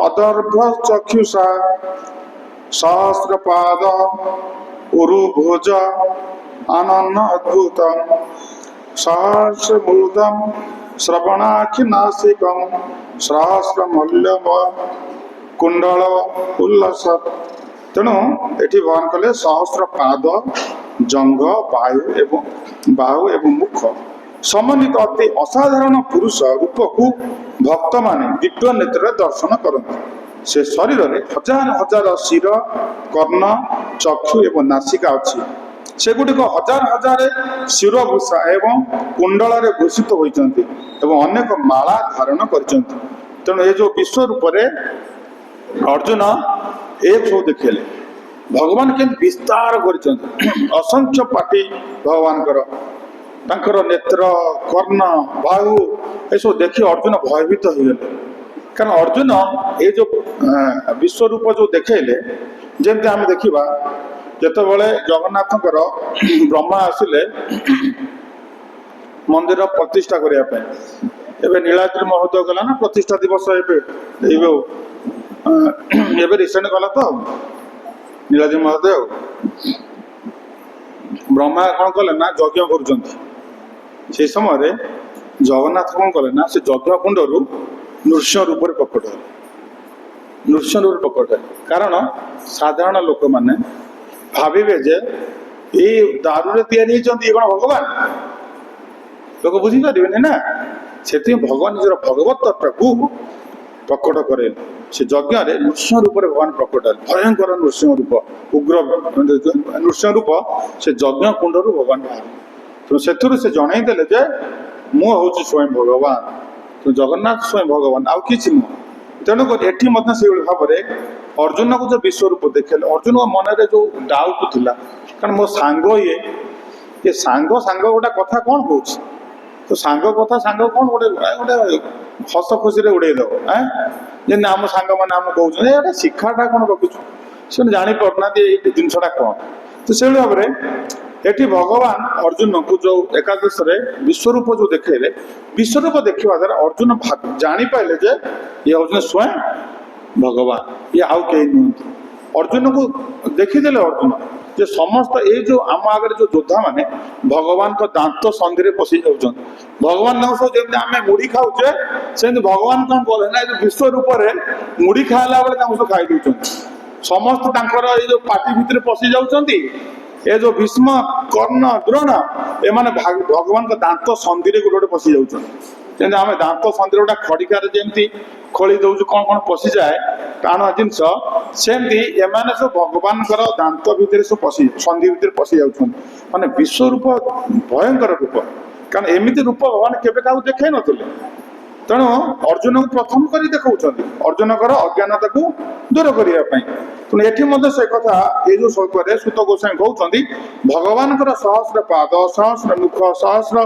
कर्ण सहस्र नेत्र सहस्र भाव अच्छे से हिरण्यकशिपु को कहले प्रहलाद कहते भगवान सर्वत्र माने व्यापिक अच्छा ये भी अच्छा हाँ सबुठ भाव अच्छा तुम हृदय अच्छा मो हृदय अच्छा सबू जगार अच्छा कारण अणु अणु परमाणु भितर भी भगवान निवास कर जो परमात्मा जो पढ़िले क्षीरोदक से विष्णु ए अणु परमाणु भितर भी भगवान अच्छा तेणु से कथा जो हिरण्यकशिपु कहीकि कहले खुंबर हाँ खुंबर अच्छा तेणु खुंब को जो आघात कले भगवान सब प्रकट है तो से भगवान सबू जगार अच्छा जेकोन जगार आम देखा सबू जगार भगवान निजे विद्यमान से जो जड़े व्यक्ति जड़े गुरु तीन जन शिष्य थे परीक्षा कले तो तीन जन जो परीक्षा कले जन को कहले तो कपत तीन जन तीन कपत देले तो जाओ सूर्य अस्त पूर्व मो पाखे आसी पहुँचब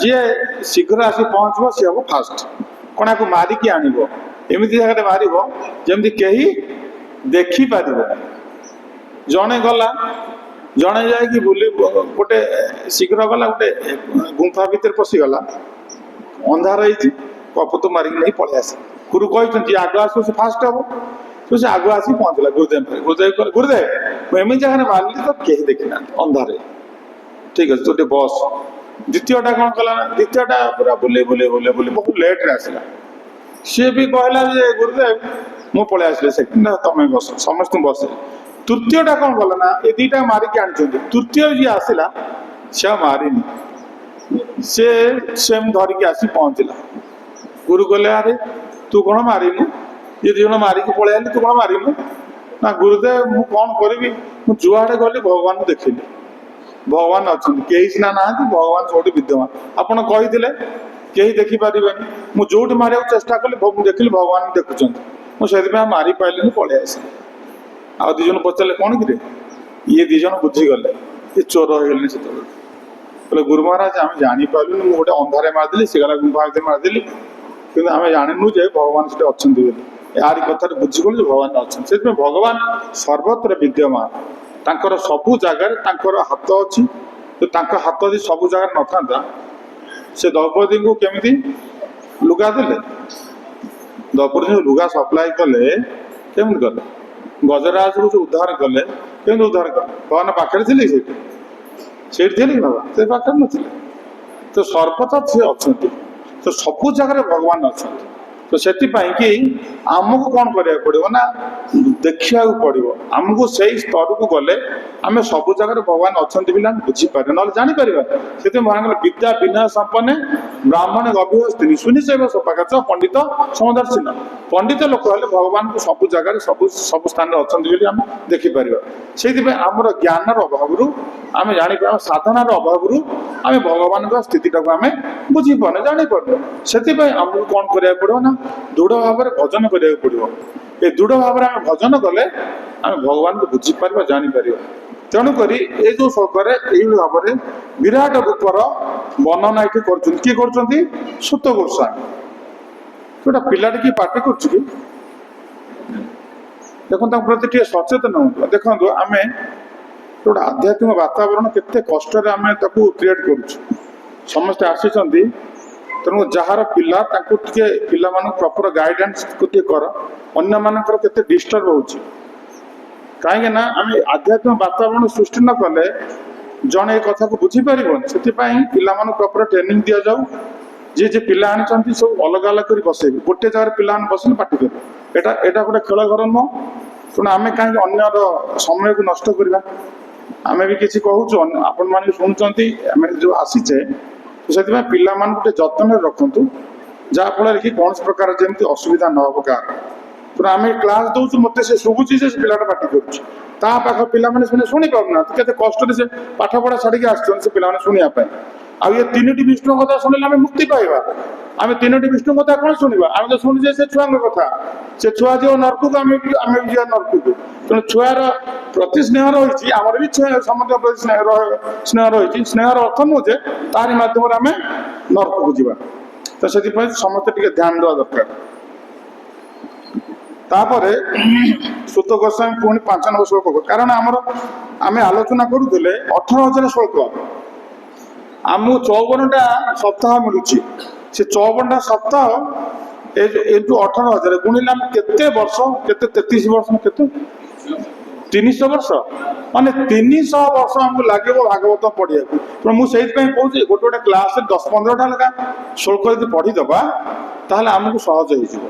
ହଁ, ଠିକ ଅଛି, ସମସ୍ତେ ଧ୍ୟାନ ସହକାରେ ଶୁଣନ୍ତୁ। ସହସ୍ର ପାଦ, ଜଙ୍ଘ, ବାହୁ ଏବଂ ମୁଖ ସମନ୍ୱିତ ଅତି ଅସାଧାରଣ ପୁରୁଷ ରୂପକୁ ଭକ୍ତମାନେ ଦିବ୍ୟ ନେତ୍ରରେ ଦର୍ଶନ କରନ୍ତି। ସେ ଶରୀରରେ ହଜାର ହଜାର ଶିର, କର୍ଣ୍ଣ, ଚକ୍ଷୁ ଏବଂ ନାସିକା ଅଛି। ସେଗୁଡ଼ିକ ହଜାର ହଜାର ଶିରଭୂଷା ଏବଂ କୁଣ୍ଡଳରେ ଭୂଷିତ ହୋଇଅଛନ୍ତି ଏବଂ ଅନେକ ମାଳା ଧାରଣ କରିଛନ୍ତି। ସେହି ପ୍ରଭୁ ଶୁଦ୍ଧ ଭକ୍ତମାନେ ଏଇ ରୂପଟାକୁ, ଯୋଉ ଏ ରୂପ ଯାହାଙ୍କ ପାଖରୁ ଆସୁଛି, ଏତେ ଚାଷ କଳା ବଂଶ କୃଷ୍ଣ ତ ଭଗବାନ ସ୍ୱୟଂ।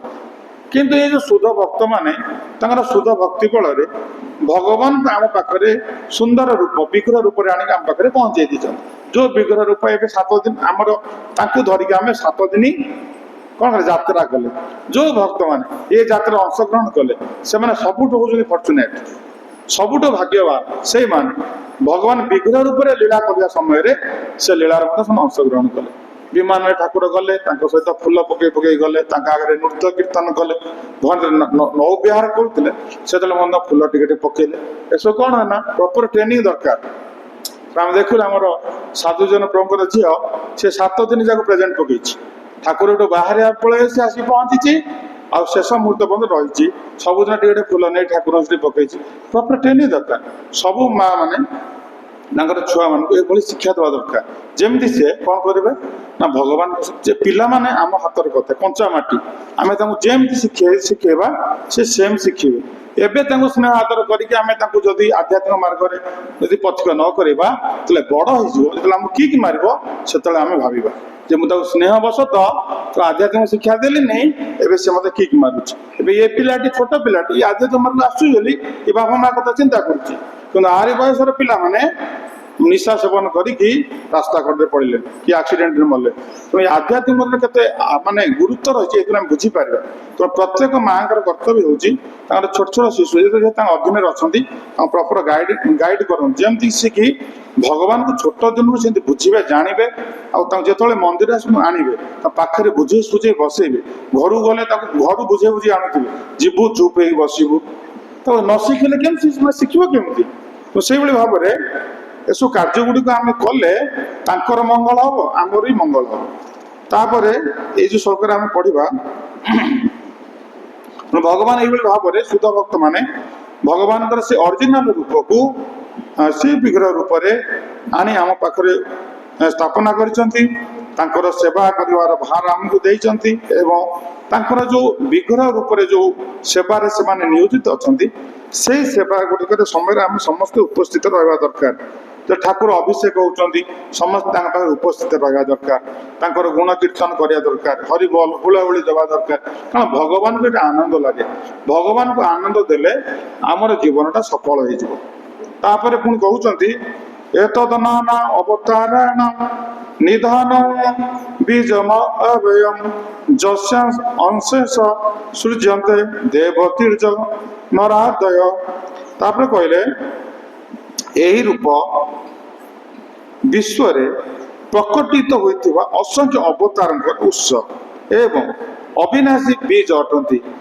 ଏହି ରୂପର ଅଂଶରୁ ଏବଂ ଅଂଶରୁ ଦେବତା ମନୁଷ୍ୟ ତଥା ଅନ୍ୟ ବିଭିନ୍ନ ଜୀବ ଉତ୍ପନ୍ନ ହୁଅନ୍ତି। ଏହି ରୂପ ଏ ଯୋଉ ଭଗବାନଙ୍କର ଏ ଯୋଉ ଦେଖିଲେ ଆମେ ସହସ୍ର ପାଦ ଜଙ୍ଘ ବାୟୁ ଯୋଉ ରହିଛି ଏଟା କଣ ନା ଏଇ ଯୋଉ ପୁରୁଷ ଅବତାର ଏ ପୁରୁଷଙ୍କର ବିରାଟ ରୂପ ଯୋଉ ବିରାଟ ପୁରୁଷଙ୍କର ଦେହରୁ ଏଇଭଳି ଭାବରେ ଅସଂଖ୍ୟ ଅବତାର ମାନେ ଆସୁଛନ୍ତି।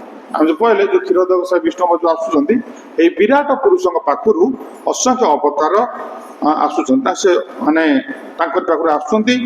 ଆଉ ଏ ଯୋଉ ସୃଷ୍ଟି ହଉଛି ସେ ଅବିନାଶ ବୀଜ ଅଟନ୍ତି। ଏଇ ରୂପର ଅଂଶରୁ ଏବଂ ଅଂଶରୁ ଦେବତା ମନୁଷ୍ୟ ତଥା ବିଭିନ୍ନ ଜୀବ ଉତ୍ପତ୍ତି ହୁଅନ୍ତି। ତେଣୁ ଏଇ ବ୍ରହ୍ମାଙ୍କ ପାଖରୁ ଆମେ ସମସ୍ତେ ଉତ୍ପନ୍ନ ହେଲେ। ତେଣୁ ଏଇ ଯୋଉ ପୁରୁଷଙ୍କ ପାଖରୁ ବ୍ରହ୍ମା ଉତ୍ପନ୍ନ ବ୍ରହ୍ମାଙ୍କ ପାଖରୁ ଆମେ ଉତ୍ପନ୍ନ ହେଲେ। ତେଣୁ ଏଇ ବିରାଟ ଯୋଉ ପୁରୁଷଙ୍କ ବିଷୟରେ ଏଠି ଆମେ ସମସ୍ତେ ପଢୁଛେ। ତେଣୁ ମହତ ତତ୍ଵରେ ଅସଂଖ୍ୟ ବ୍ରହ୍ମାଣ୍ଡ ସୃଷ୍ଟି କଲା ପରେ ପୁରୁଷ ପ୍ରତ୍ୟେକ ବ୍ରହ୍ମାଣ୍ଡ ମଧ୍ୟ ଦ୍ୱିତୀୟ ପୁରୁଷ ଗର୍ଭତ ବିଷ୍ଣୁ ପ୍ରବେଶ କରନ୍ତି। ଯେତେବେଳେ ସେ ଦେଖିଲେ ବ୍ରହ୍ମାଣ୍ଡ ମଧ୍ୟରେ କେବଳ ଅନ୍ଧକାର ଓ ଶୂନ୍ୟତା ଭରପୁର ହୋଇ ରହିଥିଲା ଏବଂ ବିଶ୍ରାମର ସ୍ଥାନ ନାହିଁ, ସେତେବେଳେ ସେ ବ୍ରହ୍ମାଣ୍ଡର ଅର୍ଦ୍ଧେକ ନିଜ ଶରୀର ନିଃସୃତ ଘର୍ମ ଜଳରେ ପରିପୂର୍ଣ୍ଣ କରି ସେଥିରେ ଶୟନ କଲେ। ଗର୍ଭୋଦକ ବିଷ୍ଣୁ ଏହି ଜଳକୁ ଗର୍ଭୋଦକ ବୋଲି କୁହାଯାଏ। ତତ୍ପରେ ତାଙ୍କର ନାଭି ଦେଶରୁ ଏକ ପଦ୍ମନାଡ଼ ଉତ୍ପନ୍ନ ହେଲା ଓ ପଦ୍ମ ପୁଷ୍ପରେ ସେ ବ୍ରହ୍ମାଜୀଙ୍କର ଜନ୍ମ ହେଲା। ସେ ବ୍ରହ୍ମାଜୀ ହେଉଛନ୍ତି ବିଶ୍ୱ ସୃଜନାର ମୁଖ୍ୟ ଯନ୍ତ୍ରୀ। ଶ୍ରୀ ବ୍ରହ୍ମାଜୀ ବ୍ରହ୍ମାଣ୍ଡର ଯନ୍ତ୍ରୀ ହେଲେ ଏବଂ ଭଗବାନ ନିଜେ ଶ୍ରୀ ବିଷ୍ଣୁ ରୂପରେ ବ୍ରହ୍ମାଣ୍ଡର ପରିପାଳନ ଭାର ନେଲେ। ଶ୍ରୀ ବ୍ରହ୍ମାଜୀ ପ୍ରକୃତିର ରଜଗୁଣରୁ ଜାତ ଏବଂ ଶ୍ରୀ ବିଷ୍ଣୁ ସତ୍ୱ ଗୁଣରୁ ଜାତ ଏବଂ ବିଷ୍ଣୁ ସର୍ବଦା ସମସ୍ତ ଭୌତିକ ଗୁଣର ଊର୍ଦ୍ଧ୍ୱରେ ଥିବାରୁ ଭୌତିକ ସ୍ନେହରୁ ଦୂରରେ ଥାଆନ୍ତି। ଏହା ପୂର୍ବରୁ କୁହାସାରିଛି। ଶ୍ରୀ ବ୍ରହ୍ମାଜୀଙ୍କର ଠାରୁ ରୁଦ୍ର ଜାତ ହେଲେ, ଯିଏକି ତମ ଗୁଣର ଦାୟିତ୍ୱରେ ରହିଲେ। ରୁଦ୍ର କାହାଠୁ ସୃଷ୍ଟି ହେଲେ? ସୀତାରାମ ଲକ୍ଷ୍ମଣ ହନୁମାନ ମହାରାଜ କି ଜୟ। ତେଣୁ ଏଠୁ ଆମେ ଯୋଉ ଶିବଜୀ କାହାଠୁ ସୃଷ୍ଟି ହେଲେ? ବ୍ରହ୍ମାଜୀଙ୍କ ଠାରୁ। କେମିତି ନା ଯେତେବେଳେ ବ୍ରହ୍ମାଙ୍କୁ ଭଗବାନ ଦାୟିତ୍ୱ ଦେଲେ ତୁମେ ସୃଷ୍ଟିଟାକୁ ବଢାଅ, ଏ ସୃଷ୍ଟିଟାକୁ ବଢେଇ ବଢି ଚାଲ। ତେଣୁ ବ୍ରହ୍ମା କଣ କଲେ? ତାଙ୍କ ମାନସରୁ ସୃଷ୍ଟି କଲେ। ମାନସ ପୁତ୍ର ଏ ଚତୁର୍କୁମାର, ଏ ଚତୁର୍କୁମାରଙ୍କୁ କହିଲେ ତୁମେ ସୃଷ୍ଟି ସର୍ଜନା କର। ସେ କହିଲେ ବାପା ଆମେ ସୃଷ୍ଟି ସର୍ଜନାର ଅଂଶଗ୍ରହଣ କରିବୁ ନାହିଁ, ଆମେ ତ୍ୟାଗ ମାର୍ଗକୁ ଆମେ ଗ୍ରହଣ କରୁ, ଆମେ ଭୋଗ ମାର୍ଗକୁ ଗ୍ରହଣ କରିବୁନି। ତେଣୁ ବ୍ରହ୍ମାଜୀ କଣ କଲେ ନା ଭଗବାନଙ୍କର ଯେହେତୁ ପ୍ରୀତି ପାଇଁକି ସେ ସୃଷ୍ଟି କରିବା ପାଇଁ ତାଙ୍କୁ କହୁଥିଲେ, ଯେହେତୁ ସେଥିରେ ଚତୁର୍କୁମାର ରାଜି ହେଲେନି, ବ୍ରହ୍ମା ସଙ୍ଗେ ସଙ୍ଗେ କଣ କଲେ? କ୍ରୋଧ ପ୍ରକାଶ କଲେ। ବ୍ରହ୍ମାଙ୍କର ଯୋଉ କ୍ରୋଧ ଉତ୍ପନ୍ନ ହେଲା, ସେ କ୍ରୋଧର ରୂପଟା ହଉଛନ୍ତି କିଏ? ରୁଦ୍ର। ସେ କ୍ରୋଧର ରୂପଟା ହଉଛନ୍ତି ରୁଦ୍ର। ସେ କଥା ସମସ୍ତେ ଏଟା ମନେ ରଖନ୍ତୁ, ନହେଲେ ଆମେ ଆଗକୁ ମାନେ ବଢି ପାରିବାନି। ତ ବ୍ରହ୍ମାଜୀଙ୍କ ଠାରୁ ରୁଦ୍ର ଜାତ ହେଲେ, ଯିଏକି ତମ ଗୁଣର ଦାୟିତ୍ୱରେ ରହିଲେ। ଭଗବାନଙ୍କର ଇଚ୍ଛା ଅନୁଯାୟୀ ସେ ସମସ୍ତ ଦୃଶ୍ୟ ଜଗତକୁ ଧ୍ୱଂସ କରନ୍ତି। ଏଟା ଭଗବାନଙ୍କର ଇଚ୍ଛା ଅନୁଯାୟୀ ସେ ସମସ୍ତ ଦୃଶ୍ୟ ଜଗତକୁ ଧ୍ୱଂସ କରନ୍ତି। ତେଣୁ ବ୍ରହ୍ମା ବିଷ୍ଣୁ ଏବଂ ଶିବ ଏ ତିନି ଜଣ ଗର୍ଭୋଦକ ସେ ବିଷ୍ଣୁଙ୍କର ଅବତାର ଅଟନ୍ତି। ତେଣୁ ଏମାନେ ଏ ଯୋଉ ମାନେ ଏମାନେ ହେଲେ ଗୁଣ ଅବତାର। ଆମର ଯୋଉ ଅବତାର ଅଛି, ଅବତାରକୁ କେତେ ହାରେ ବିଭକ୍ତ କରାଯାଇଛି? 6 ହାରେ। ମାନେ ହେଲେ ଗୁଣ ଅବତାର। ତାପରେ ହଉଛନ୍ତି କୋଉ ଅବତାର ନା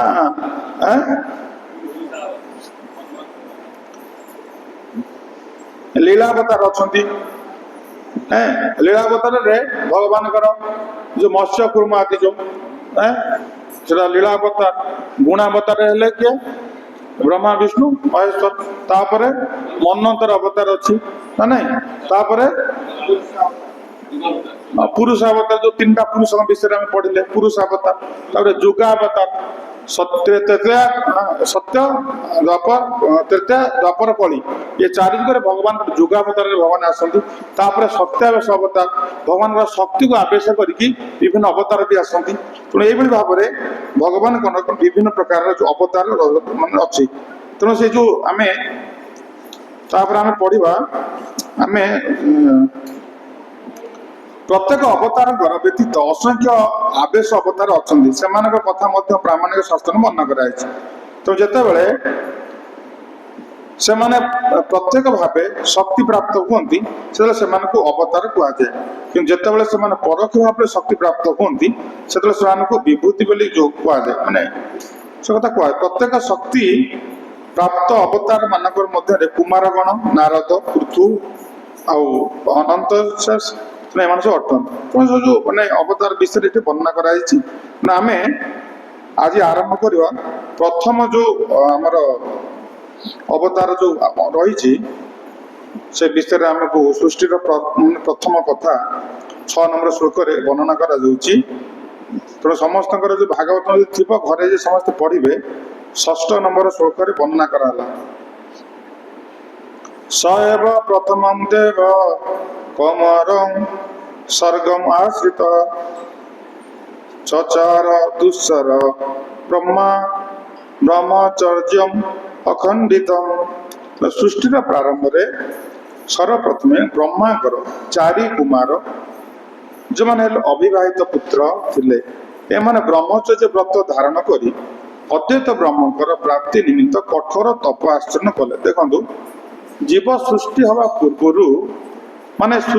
ପୂର୍ବରୁ ଯେଉଁମାନେ ପ୍ରଥମ ସୃଷ୍ଟିରେ ଆସୁଛନ୍ତି ବ୍ରହ୍ମାଙ୍କ ମାଧ୍ୟମରେ, ସେମାନେ ପ୍ରଥମେ କ'ଣ କଲେ ନା ତପ ଆଚରଣ କରିବା ପାଇଁ କି ସେ ଆମକୁ ଶିକ୍ଷା ଦଉଛନ୍ତି। ତେଣୁ ଭଗବାନ ଖାଲି ଯେ ଆମେ ଯେ ଖାଲି ଛୁଆ ଜନ୍ମ କରିଦେଲେ ହବନି, ପିଲାମାନଙ୍କୁ ଯଦି ଶିକ୍ଷା ନ ଦେବା ତାହେଲେ ବେକାର ହେଇଗଲା। ସେଇଥିପାଇଁ କୁହାଯାଉଛି, ଭାଗବତ ଶ୍ଲୋକ ଆସିବ, ପିତା ନ ଶସ୍ୟାତ୍ ଗୁରୁ ନ ଶସ୍ୟାତ୍, ତାପରେ ବନ୍ଧୁ ନ ଶସ୍ୟାତ୍ ଦୈବ ନ ଶସ୍ୟାତ୍। ସେ ସବୁ କୁହାଯାଇଛି ଏମାନେ ବନ୍ଧୁ ହବାକୁ ଯୋଗ୍ୟ ନୁହଁ, ପିତା ହବାକୁ ଯୋଗ୍ୟ ନୁହଁ, ମାତା ହବାକୁ ଯୋଗ୍ୟ ନୁହଁ, ଗୁରୁ ହବାକୁ ଯୋଗ୍ୟ ନୁହଁ, ଦେବ ହବାକୁ ଯୋଗ୍ୟ। ଯଦି ଏମାନଙ୍କର ତତ୍ତ୍ୱାବଧାନରେ ବ୍ୟକ୍ତି ଯୋଉମାନେ ଆସୁଛନ୍ତି ତାଙ୍କୁ ଯଦି କୃଷ୍ଣଙ୍କ ପାଦ ପଦ୍ମରେ ଯଦି ଯୋଡ଼ି ନ ପାଇଲେ, ମତିଟାକୁ କୃଷ୍ଣ ପାଖରେ ଯଦି ନ ଯୋଡ଼ି ପାରିବା, ତାହେଲେ ସେ ପିତା ନୁହଁ। ଆମେ ଛୁଆ ଜନ୍ମ କରିଦେବା, ଦେଖିଲା ବେଳକୁ ସେ ମଦ ମାଂସ ଖାଇବ, ଶେଷରେ କୁଆଡେ ଯିବ? ନରକକୁ ଯିବ। ତେଣୁ ନରକକୁ ଯଦି ଗୋଟେ ଛୁଆ ଯିବ, ତାକୁ ମା କାହିଁକି ଗର୍ଭରେ ଏତେ କଷ୍ଟରେ ଧାରଣ କାହିଁ କରିବ? ତାର ପାଳନ ପୋଷଣ କାହିଁ କରିବ? ତାର ମଳମୂତ୍ର କାହିଁ ସେବା କରିବ? ତ ସେଥିପାଇଁ କି ଏଠି ପ୍ରଥମେ ଚତୁର୍କୁମାର ଆସିଲେ। ଇଏ ଚତୁର୍କୁମାର ବ୍ରହ୍ମା ତ ପ୍ରଥମେ ଆସିଲେ ଯେ ବ୍ରହ୍ମା 100 ବର୍ଷ ତପସ୍ୟା କଲେ। ସେ ଚତୁର୍କୁମାର ଆସିଲେ, ଏମାନେ କହିଲେ ଆମେ ସେ ଗୃହସ୍ଥ ଆଶ୍ରମରେ ପ୍ରବେଶ କରିବୁନି, ଆମେ କଠୋର ବ୍ରହ୍ମଚର୍ଯ୍ୟ ବ୍ରତ ପାଳନ କଲେ ଏବଂ ତପସ୍ୟା କଲେ। ଏ ତପସ୍ୟା ମାଧ୍ୟମରେ ଜଗତର ଲୋକମାନଙ୍କୁ ଶିକ୍ଷା ଦେଲେ ଯେ ଏ ଭୌତ ଜଗତଟା ହଉଛି କ'ଣ ନା, ଏଇଟା ହଉଛି ମାନେ ଦୁଃଖାଳୟ ଅଶାଶ୍ୱତମ୍। ତେଣୁ ଆ ଭିତରୁ ତୁମକୁ ମୁକ୍ତ ହବାକୁ ହେଲେ ଆମକୁ କ'ଣ କରିବାକୁ ପଡିବ? ତପସ୍ୟା କରିବାକୁ ପଡିବ। ତ ସେ ତପସ୍ୟାମୟ ଜୀବନ ଯାପନ ଯଦି କରିବା, ଆମେ ଏ ଯୋଉ ଭୌତିକ ଜଗତର ଦୁଃଖପୂର୍ଣ୍ଣ ଅସ୍ଥାୟୀ ଜଗତକୁ ଆମେ କ'ଣ ହେଇପାରିବା? ପାର ହେଇପାରିବା। ଯାହାକୁ ମହାରାଜ ଋଷଭ ଦେବ ତାଙ୍କ ପିଲାମାନଙ୍କୁ କହିବେ, ତପୋ ଦିବ୍ୟ ପୁତ୍ର କାଜନ ସତ୍ୱ ସୁଧେ ଦେ ଯସ୍ମାତ୍ ବ୍ରହ୍ମ ସଖନ୍ତୁ ଅନନ୍ତମ୍। ଏଠି ବହୁ ସୁଖ ଅଛି। କ'ଣ କଲେ ସୁଖ ମିଳିବ? ତପସ୍ୟା କଲେ ସୁଖ ମିଳିବ। ବିନା ତପସ୍ୟାରେ ସୁଖ ମିଳିବନି।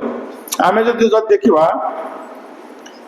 ବ୍ରହ୍ମାଜୀ କହିଲେ କର୍ଦମୁନିକୁ ଯେ ତୁମେ ବିବାହ କରିବ। କର୍ଦମୁନି ଗୋଟେ ତପସ୍ୱୀ ବ୍ୟକ୍ତି, ସେ ତପସ୍ୟାରେ ଥିଲେ। କିନ୍ତୁ ଯେହେତୁ ବ୍ରହ୍ମା କହୁଛନ୍ତି, ବ୍ରହ୍ମାଙ୍କ କଥାକୁ ମାନିଲେ, ଠିକ ଅଛି ଆମେ ଗୃହସ୍ଥ ଆଶ୍ରମକୁ ଯିବୁ। କିନ୍ତୁ ଗୃହସ୍ଥ ଆଶ୍ରମ ଯିବା ପୂର୍ବରୁ ସେ 10,000 ବର୍ଷ ତପସ୍ୟା କଲେ। କାହିଁ ତପସ୍ୟା କଲେ? କିଏ କହିବ କାହିଁ ତପସ୍ୟା କଲେ 10,000 ବର୍ଷ? ନା, ଏମିତି ଗୋଟିଏ ଝିଅକୁ ବିବାହ ହେବି ଯେମିତି ସେ ଆଧ୍ୟାତ୍ମିକ ମାର୍ଗରେ ମତେ ବିରୋଧ କରିବନି। ବୁଝିପାରୁଛ ନା? ବ୍ରହ୍ମାଜୀ କହିଥିଲେ ବାହା ହେବାକୁ, ଠିକ ଅଛି। ସେ କହୁ କ'ଣ କହିଲେ, ମୋ ପାଇଁ ଝିଅ ବାହାଘର କର, ମୋର ଠିକ କର ବାହା ହେବି? ନା, 10,000 ବର୍ଷ ସେ ତପସ୍ୟା କଲେ। 10,000 ବର୍ଷ ତପସ୍ୟା କଲା ପରେ ତାପରେ ଯାଇକି ସ୍ୱୟଂ ମନୁ ତାଙ୍କର କନ୍ୟାକୁ ନେଇକି ଆସିଲେ।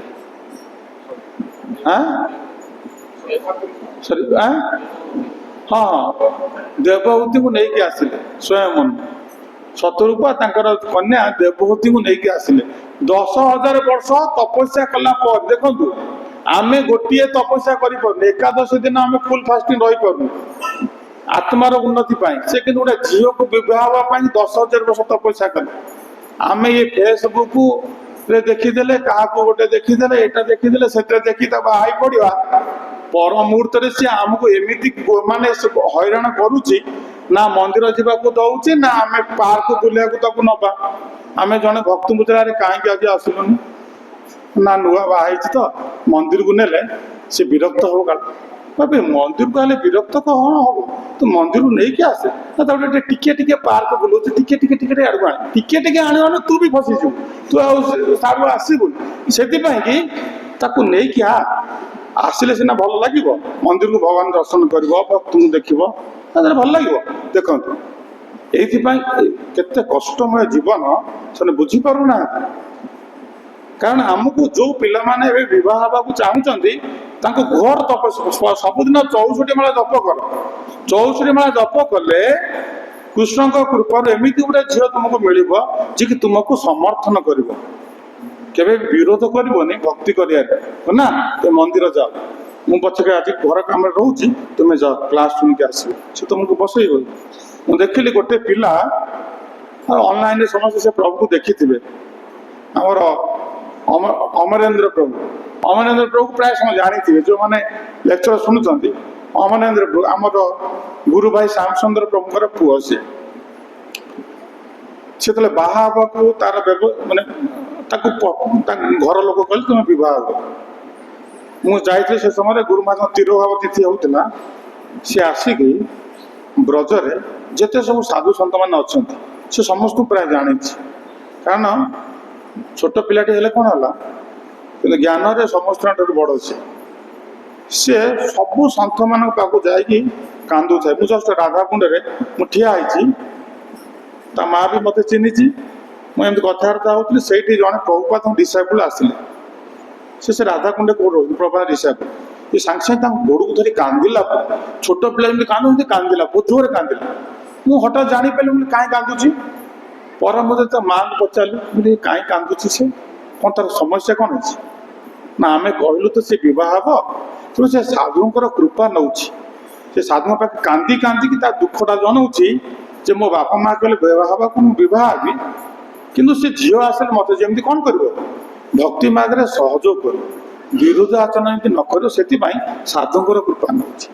ମୁଁ ସେ କଥା ଶୁଣିକି ମୁଁ ଆଶ୍ଚର୍ଯ୍ୟ ହେଲି। ଦେଖ, ପିଲା ଛୋଟ ହେଲେ କ'ଣ ହେଲା, ସମସ୍ତଙ୍କୁ ସେ ଜ୍ଞାନରେ ବଡ଼। କିନ୍ତୁ ଆମେ ଫେସବୁକ୍ ଦେଇ ବାହା ହେଇଗଲା ଯିବନି, ଏଇଟା ସବୁଠୁ ନିନ୍ଦନୀୟ କାର୍ଯ୍ୟ। ଆମେ ଦୁଃଖର କଥା। ପୂର୍ବରୁ ଥିଲା ପିତାମାତା ମାନେ, ପ୍ରଭୁପାଦ ଲେଖିଛନ୍ତି ହରେ କୃଷ୍ଣ ଚ୍ୟାଲେଞ୍ଜ ବହିରେ, ପ୍ରଭୁପାଦ ଗୋଟେ ଜାଗାରେ ଲେଖିଛନ୍ତି ପିତାମାତାଙ୍କର କର୍ତ୍ତବ୍ୟ ହେଉଛି ସନ୍ତାନଙ୍କ ପ୍ରତି ଉପଯୁକ୍ତ ପାତ୍ରଟେ ଖୋଜିବା। ଏଟା ପିତାମାତାଙ୍କର କର୍ତ୍ତବ୍ୟ, ସେଟା ଆମ ନିଜର କର୍ତ୍ତବ୍ୟ ନୁହେଁ। କାହିଁକି ନା ପ୍ରଭୁପାଦ ଲେଖିଲେ ଉଭୟ ପୁଅ ଝିଅ ପରସ୍ପର ପାଇଁ ଚୁଜ୍ କରିବେ ନା, କାରଣ ସେ କେବଳ କାମାସକ୍ତ ଥିବାରୁ ସେ ଯାହାକୁ ଦେଖିବେ ତାକୁ କହିବେ ଇଏ ମୋ ପାଇଁ ଭଲ, କିନ୍ତୁ ସେ ତା ବୁଝିପାରିବେ। ସେଇଥିପାଇଁ କି ପିତାମାତା ମାନେ ଯିବେ, ତାର ସବୁ କିଛି ଦେଖିବେ। ରୂପ, ଗୁଣ ଆଉ ବୈଭବ, ଏ ତିନୋଟି ଜିନିଷ ଦେଖିବେ। ତା ରୂପକୁ ଦେଖିବେ, ତାର ଗୁଣକୁ ଦେଖିବେ, ତାର ବୈଭବକୁ ଦେଖିବେ। ଆମେ କ'ଣ ଦେଖିବା? ଫେସବୁକରେ କାହାକୁ ଦେଖିବ? ଫେସଟାକୁ ଦେଖିବ। ତାର ପିଠିରେ କୁଜ ଅଛି ଦେଖିପାରିବ? ଆଉ ତାହେଲେ ଫେସବୁକରେ କ'ଣ ଦେଖିବ? ଫଟୋ ଦେଖିକି କ'ଣ ଜାଣିବ? ତ ସେଥିପାଇଁ କି ରୂପ, ଗୁଣ ଆଉ ବୈଭବ, ତା ଘରକୁ ସମସ୍ତେ ଯିବେ। ପିତାମାତା ମାନେ ଯାଇ ଦେଖିବେ ତାର ଧନ ସମ୍ପତ୍ତି କ'ଣ ଅଛି, ଯେ ପାକିସ୍ତାନରୁ ଆସିଛି କି ନା ବାଂଲାଦେଶରୁ ଆସିଛି, ନା ତା ଘର ଏଠି, ତାର ସବୁ ଜିନିଷ A ଠୁ Z ପର୍ଯ୍ୟନ୍ତ ସବୁ ଦେଖିବେ। ତାର ବାପା ମା, ଆମର ବନ୍ଧୁ କେମିତି ଆମ ସହିତ, ବନ୍ଧୁ ଭଲ ପଡ଼ିବ ନା ନାହିଁ, କାରଣ ବନ୍ଧୁଙ୍କର ବ୍ୟବହାରରୁ ଛୁଆଙ୍କ ବ୍ୟବହାରଟା ଧରା ପଡ଼ିଯାଏ। ସେଥିପାଇଁ ପିତାମାତା ମାନେ ବହୁତ, ମାନେ 5 ଥର 10 ଥର ତା ଘରକୁ ଯିବେ। ଗୋଟେ ବୋହୁଟେ ଆଣିବେ ନା ସବୁଦିନ ପାଇଁ, ବାରମ୍ବାର ଯାଇକି ଦେଖିବେ। ଦେଖି ଯଦି ମାଇଣ୍ଡରେ ଫିକ୍ସ କରିବେ, ତାପରେ ଠିକ ଅଛି, ତାପରେ ସେ ପ୍ରସ୍ତାବଟା ନେବେ। ଆମର ଗୋଟେ ଭକ୍ତ ପିଲା, ତାର ବାହାଘର ଗୋଟେ ଲାଗିଲା, ତାର ଯେତେବେଳେ ନିର୍ବନ୍ଧ ହେଲା ମୋତେ ଡାକିଥିଲା, କହିଲା କୋଉଠି ଆସିବି। ମୁଁ ନ ଯିବି, ଯେହେତୁ ଭକ୍ତ ପିଲାଟେ ଡାକିଛି ମୁଁ ଗଲି। ସେ ନିର୍ବନ୍ଧ ଘରେ ଠାକୁରଙ୍କ ପାଇଁ କିଛି ବ୍ୟବସ୍ଥା ହେଇନି। ଠାକୁର ପୂଜା କେମିତି ହବ, ଠାକୁରଙ୍କ ପାଇଁ କିଛି ମାନେ ସବୁ ବସ୍ତୁ ଆଣିବେ, ଭଲ ଭଲ ମାଙ୍ଗଳିକ ବସ୍ତୁ, ସେଗୁଡା କିଛି ଅଣାଯାଇନି। କିନ୍ତୁ ତା ପାଖରେ ଗୋଟେ ବିରାଟ ଗୋଟେ ଟେଣ୍ଟ ମରା ହେଇଛି, ଗୋଟେ ଷ୍ଟେଜ କରାହେଇଛି, ଆଉ କ୍ୟାମେରାମ୍ୟାନ 2-3ଟା ବୁଲୁଛନ୍ତି।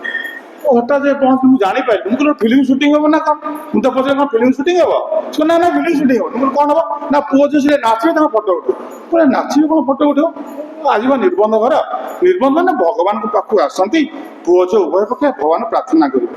ଯୋଉଟା ଆମେ ଗୋଟେ ମାନେ ଜନ୍ମ ଧରି ଉଭୟ ପୁଅ ଝିଅକୁ ବନ୍ଧନରେ ବାନ୍ଧିବୁ, ମୁଁ ଆଶୀର୍ବାଦ କାମନା କରନ୍ତି।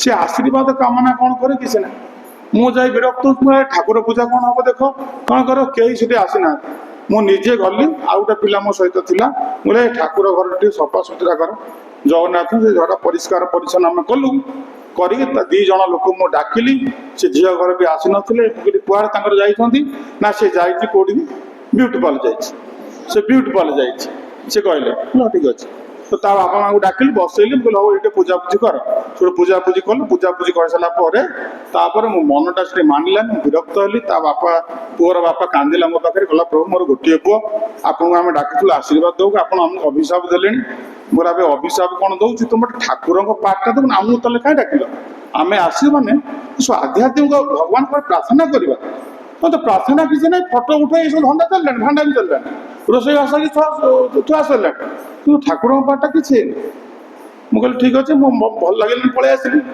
मु दी दिन से पिला मो पाक फोन कला पुओटा फोन कला प्रभु से झील मत 2 लाख टका मागुच तब 2 लाख टका तो कहीं मागुच बाहर है 2 लाख टका कहीं मागुच से मागुच कौन दरकार अच्छे मुझे कहीदे तोर मोरा बाहर हम मुझे कहली मुझे जहाँ कहली से कहली नो कम्प्रोमाइज से कहला मुझे सहित बाहर से सही मना कले पुणी ये आसला रामजीव पर पुणी बाहर से भाया ये बुझीपारना जे आध्यात्मिकतार गुरुत्व कौन रही तेना कर्दम मुनि 10,000 वर्ष तपस्या कले गोटे झीटी बह से जो मैंने संडे क्लास को आसुच आटलिस्ट टे चिंता कर एटा हमें भगवान पाखे कांदिया पड़ो प्रार्थना करा पड़ो प्रत्येक भगवान कहले मचित सर्वदुर्गाणी मत प्रसाद तरीसी जेकोसी कम करवा तस्मातु सर्वेशु कालेशु मां अनुस्मर युद्धेच प्रत्येक परिस्थिति रे भगवान को प्रार्थना करवा से प्रभु जदि कृपा करेंगे आमर रास्ताटा सुगम हो ना दुर्गम हो भेरी डेंजर आम बुझीपार बाहा सारा सब सरीगला बाबा तेणु आध्यात्मिक मार्ग आम किए समर्थन करेंगे आम भक्ति आम ये भगवान सबकि आमर शास्त्र बुझिले शास्त्र पढ़े सब कले कि एमती अड़ुआरे पड़ीजा सब बुझिले भी प्रचेता मान भाया सब पोड़ी पाड़ी पाउंस आम किसी कम देवन से समस्ते सतर्क हवा दरकार कारण बर्तमान आम ये भगवान ब्रह्मा प्रथम पिला सृष्टि कर चतुर्कुमार से कहना ब्रह्मचर्य व्रत पालन कर तपस्या लाइन में पड़े देखु से गृहस्थाश्रम पशुना से केते विपद से जानी ना आम सबुदिन छोट छोट माने ये बाल्य छोट छोट पिला खेलुं दाहाँ धोपड़ कर मन में कौन से विकार ना तेणु चतुर्कुमार माने सबुदिन से लेवल रहीगले तेणु आज आम ये रखा तो प्रथम सृष्टि जो ब्रह्मा कले क्या कले चतुर्कुमार आम प्रथम सृष्टि विषय में जानिले प्रथम ब्रह्मा 4 कुमार को सृष्टि कले प्रभुपाद लिखुंट भौतिक जगत सृष्टि पालन एवं पुणी निर्दिष्ट काल पर तार ध्वंस होइछि अतएव सृष्टिगत ब्रह्मा का नाम अनुसार विभिन्न सृष्टि विभिन्न नामकरण करा जायछि ऊपर वर्णित कुमार माने आविर्भूत होई आम मानक पार्थिव जगत रे थाई ब्रह्म प्राप्ति निमित्त मार्गदर्शन कर घोर श्रृंखलित अखंड ब्रह्मचर्य व्रत धारण करते कुमार गण आवेश अवतार अटंती माने सत्यावेश अवतार कहुए कठोर श्रृंखलित व्रत धारण करने पूर्व से माने समस्ते ब्रह्मत्व प्राप्त होते या द्वारा सूचित होती जने प्रथम ब्राह्मणर गुण आहरण करने आवश्यक केवल जन्म द्वारा नुहे गुण में ब्राह्मणर योग्यता आहरण करने आवश्यक तत्पर से ब्रह्मानुभूति लाभ निमित्त तपस्या करें तेणु आमर जहाँ सबू ये जो आध्यात्मिक मार्ग में आम जहाँ सब शिक्षा दि जाए आर एकमात्र उद्देश्य हूँ ये जो ब्राह्मणत्व प्राप्ति आमे जिते से स्तर को नजा आमको जप भल लगे आमको शास्त्र पढ़ा भल लगे मंदिर आसा भल लगे आम एकादशी व्रत करा भल लगे कि ग्रंथ अध्ययन कर भल लगे कि आम आध्यात्मिक काम गुड़ा किसी भल लगे प्रथम क्या भल लगुन कि क्रमे जिते मार्ग को आसिले धीरे धीरे धीरे धीरे आम गोटे माला जप कले 2 माला जप कले 3 माला 16 माला ऑटोमेटिकली हो गला आम एकादशी व्रत कले पुणी जन्माष्टमी दिन फुल फास्टिंग कले नृसिंह फुल फास्टिंग करदे तो पिला माने केमती शरीर धीरे धीरे धीरे धीरे आम आडजस्ट कर जमती खरा ऋतु आसूची शरीर भी आडजस्ट कर दउची शीत ऋतु आसीगला आडजस्ट कल वर्षा ऋतु आस शरीर आडजस्ट कल सेमती आध्यात्मिक काम गुड़िक सेमती कौन हम धीरे धीरे धीरे धीरे आडजस्ट कर आम पिला को आनी ये कहले से नुआ पिलाटा बह स्त्री को आणुनी मंदिर को ना से कह सी तार निज बुद्धि बल सी कह ट्रेनिंग देवी निज बुद्धि बल आम बोले तो निज बल चेष्टा प्रति भरोसा छाड़िया तुम्हारा इच्छा आज निर्भर करिया आम भगवान पाक आनिबा भगवान पाखे प्रार्थना करवा सब भक्त मान नवेदन करवा तो मान प्रार्थना कर जमती से पिलाटर कल्याण हम सी केमती आध्यात्मिक मार्ग को आसो तो एत भक्त जिते प्रार्थना करेंगे भगवान निश्चय शुणवे तो से ये सब कार्य गुड़िक यही कराए तो निजे चेष्टा आम क्या चेंज कर तो भगवान कृपा है संभव तेणु भगवान कृपा पाइबे आमको ये जो भक्ति मार्गर जहाँ सब माने विधि अच्छी सब फॉलो करिया पड़े ताहले आम एटा सफल ना सफल हो पार से आज जहाँ सब आलोचना आम कले ये तीनोटी विष्णु विषय आम आलोचना कले तेणु ये तीनोटी विष्णु विषय जब कहार डाउट अच्छी पर मुहूर्त पचारि से बुझी नहीं एवं द्वितीय आज आम प्रथम ब्रह्मा सृष्ट जीव होती किए चतुर कुमार ये चतुर कुमार अखंड ब्रह्मचर्य व्रत पालन करी एमाने तपस्या जीवन जापन आमको शिखेले कारण आम मैंने तपस्या कले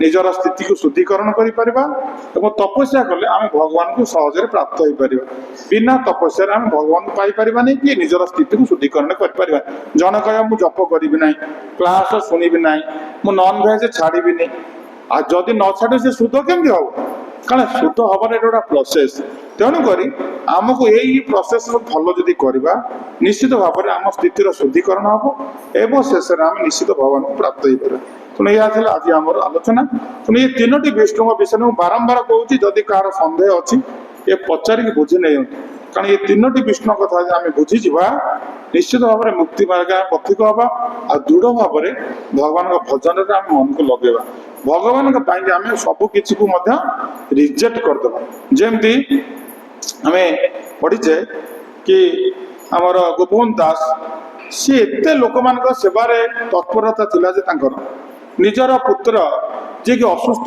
थिले ताको अवहेला करी से पळेले लोकंकर कल्याण से आज जन समाज मन रखी तेणु आज उत्कल मणि तुलना करा उत्कल मणि गोपबंधु दास आज जगन्नाथ मंदिर सिंह द्वार डाउन साइड रे आम जो प्रवेश करुचे गोटे प्रतिमूर्ति रखा कारण से महान कार्य कर ठीक से भाव में आम भगवान श्रीकृष्ण से तो जगतर कल्याण निजर पुत्र चलीगले अवहेला कले जगत को देखिले ठीक से भाव में आम मैंने ये टेम्पोरारी मानव जन्म पाइचे ता भीतर आमको प्रभुपाद संस्था तरफ आमको ये अपूर्व सुजोग मिलला भगवान पाइबा जदि आम हाथ छड़ा करदे निश्चित भाव में आम कौन ना सबुठ बड़ माने आम लस है बोलिक आमको बुझा पड़ो तेणु आम बर्तमान से ग्रंथराज भागवत अध्ययन करुचे तेणु ए भल भाव में समस्त अवगत हूँ आ जार सन्देह अच्छी ताको बुझिकी माने डाउट क्लियर करूँ कारण संशयात्मा विनाश संशय जदि आस मन आम निजर कौन हम उन्नति हो पार तेणु निजर उन्नति कि संशय दूर करी हरिभजन आगू बढ़ु जदि कहार किसी माने समस्या थाए ताहले सेटा भगवान पाखे आम प्रार्थना करी भगवान कृपा हेल्ले निश्चित भाव में आम से कौन हम से आम समस्ते रिलैक्स हो पार हरे कृष्ण जय श्री प्रभुपाद महाराज की जय जय श्री गुरु महाराज की जय सीताराम लक्ष्मण हनुमान महाराज की जय संवेद गौर भक्त बिंदु की जय निताय गौर सिद्धनाथ प्रमानंदे हरि हरि बोल।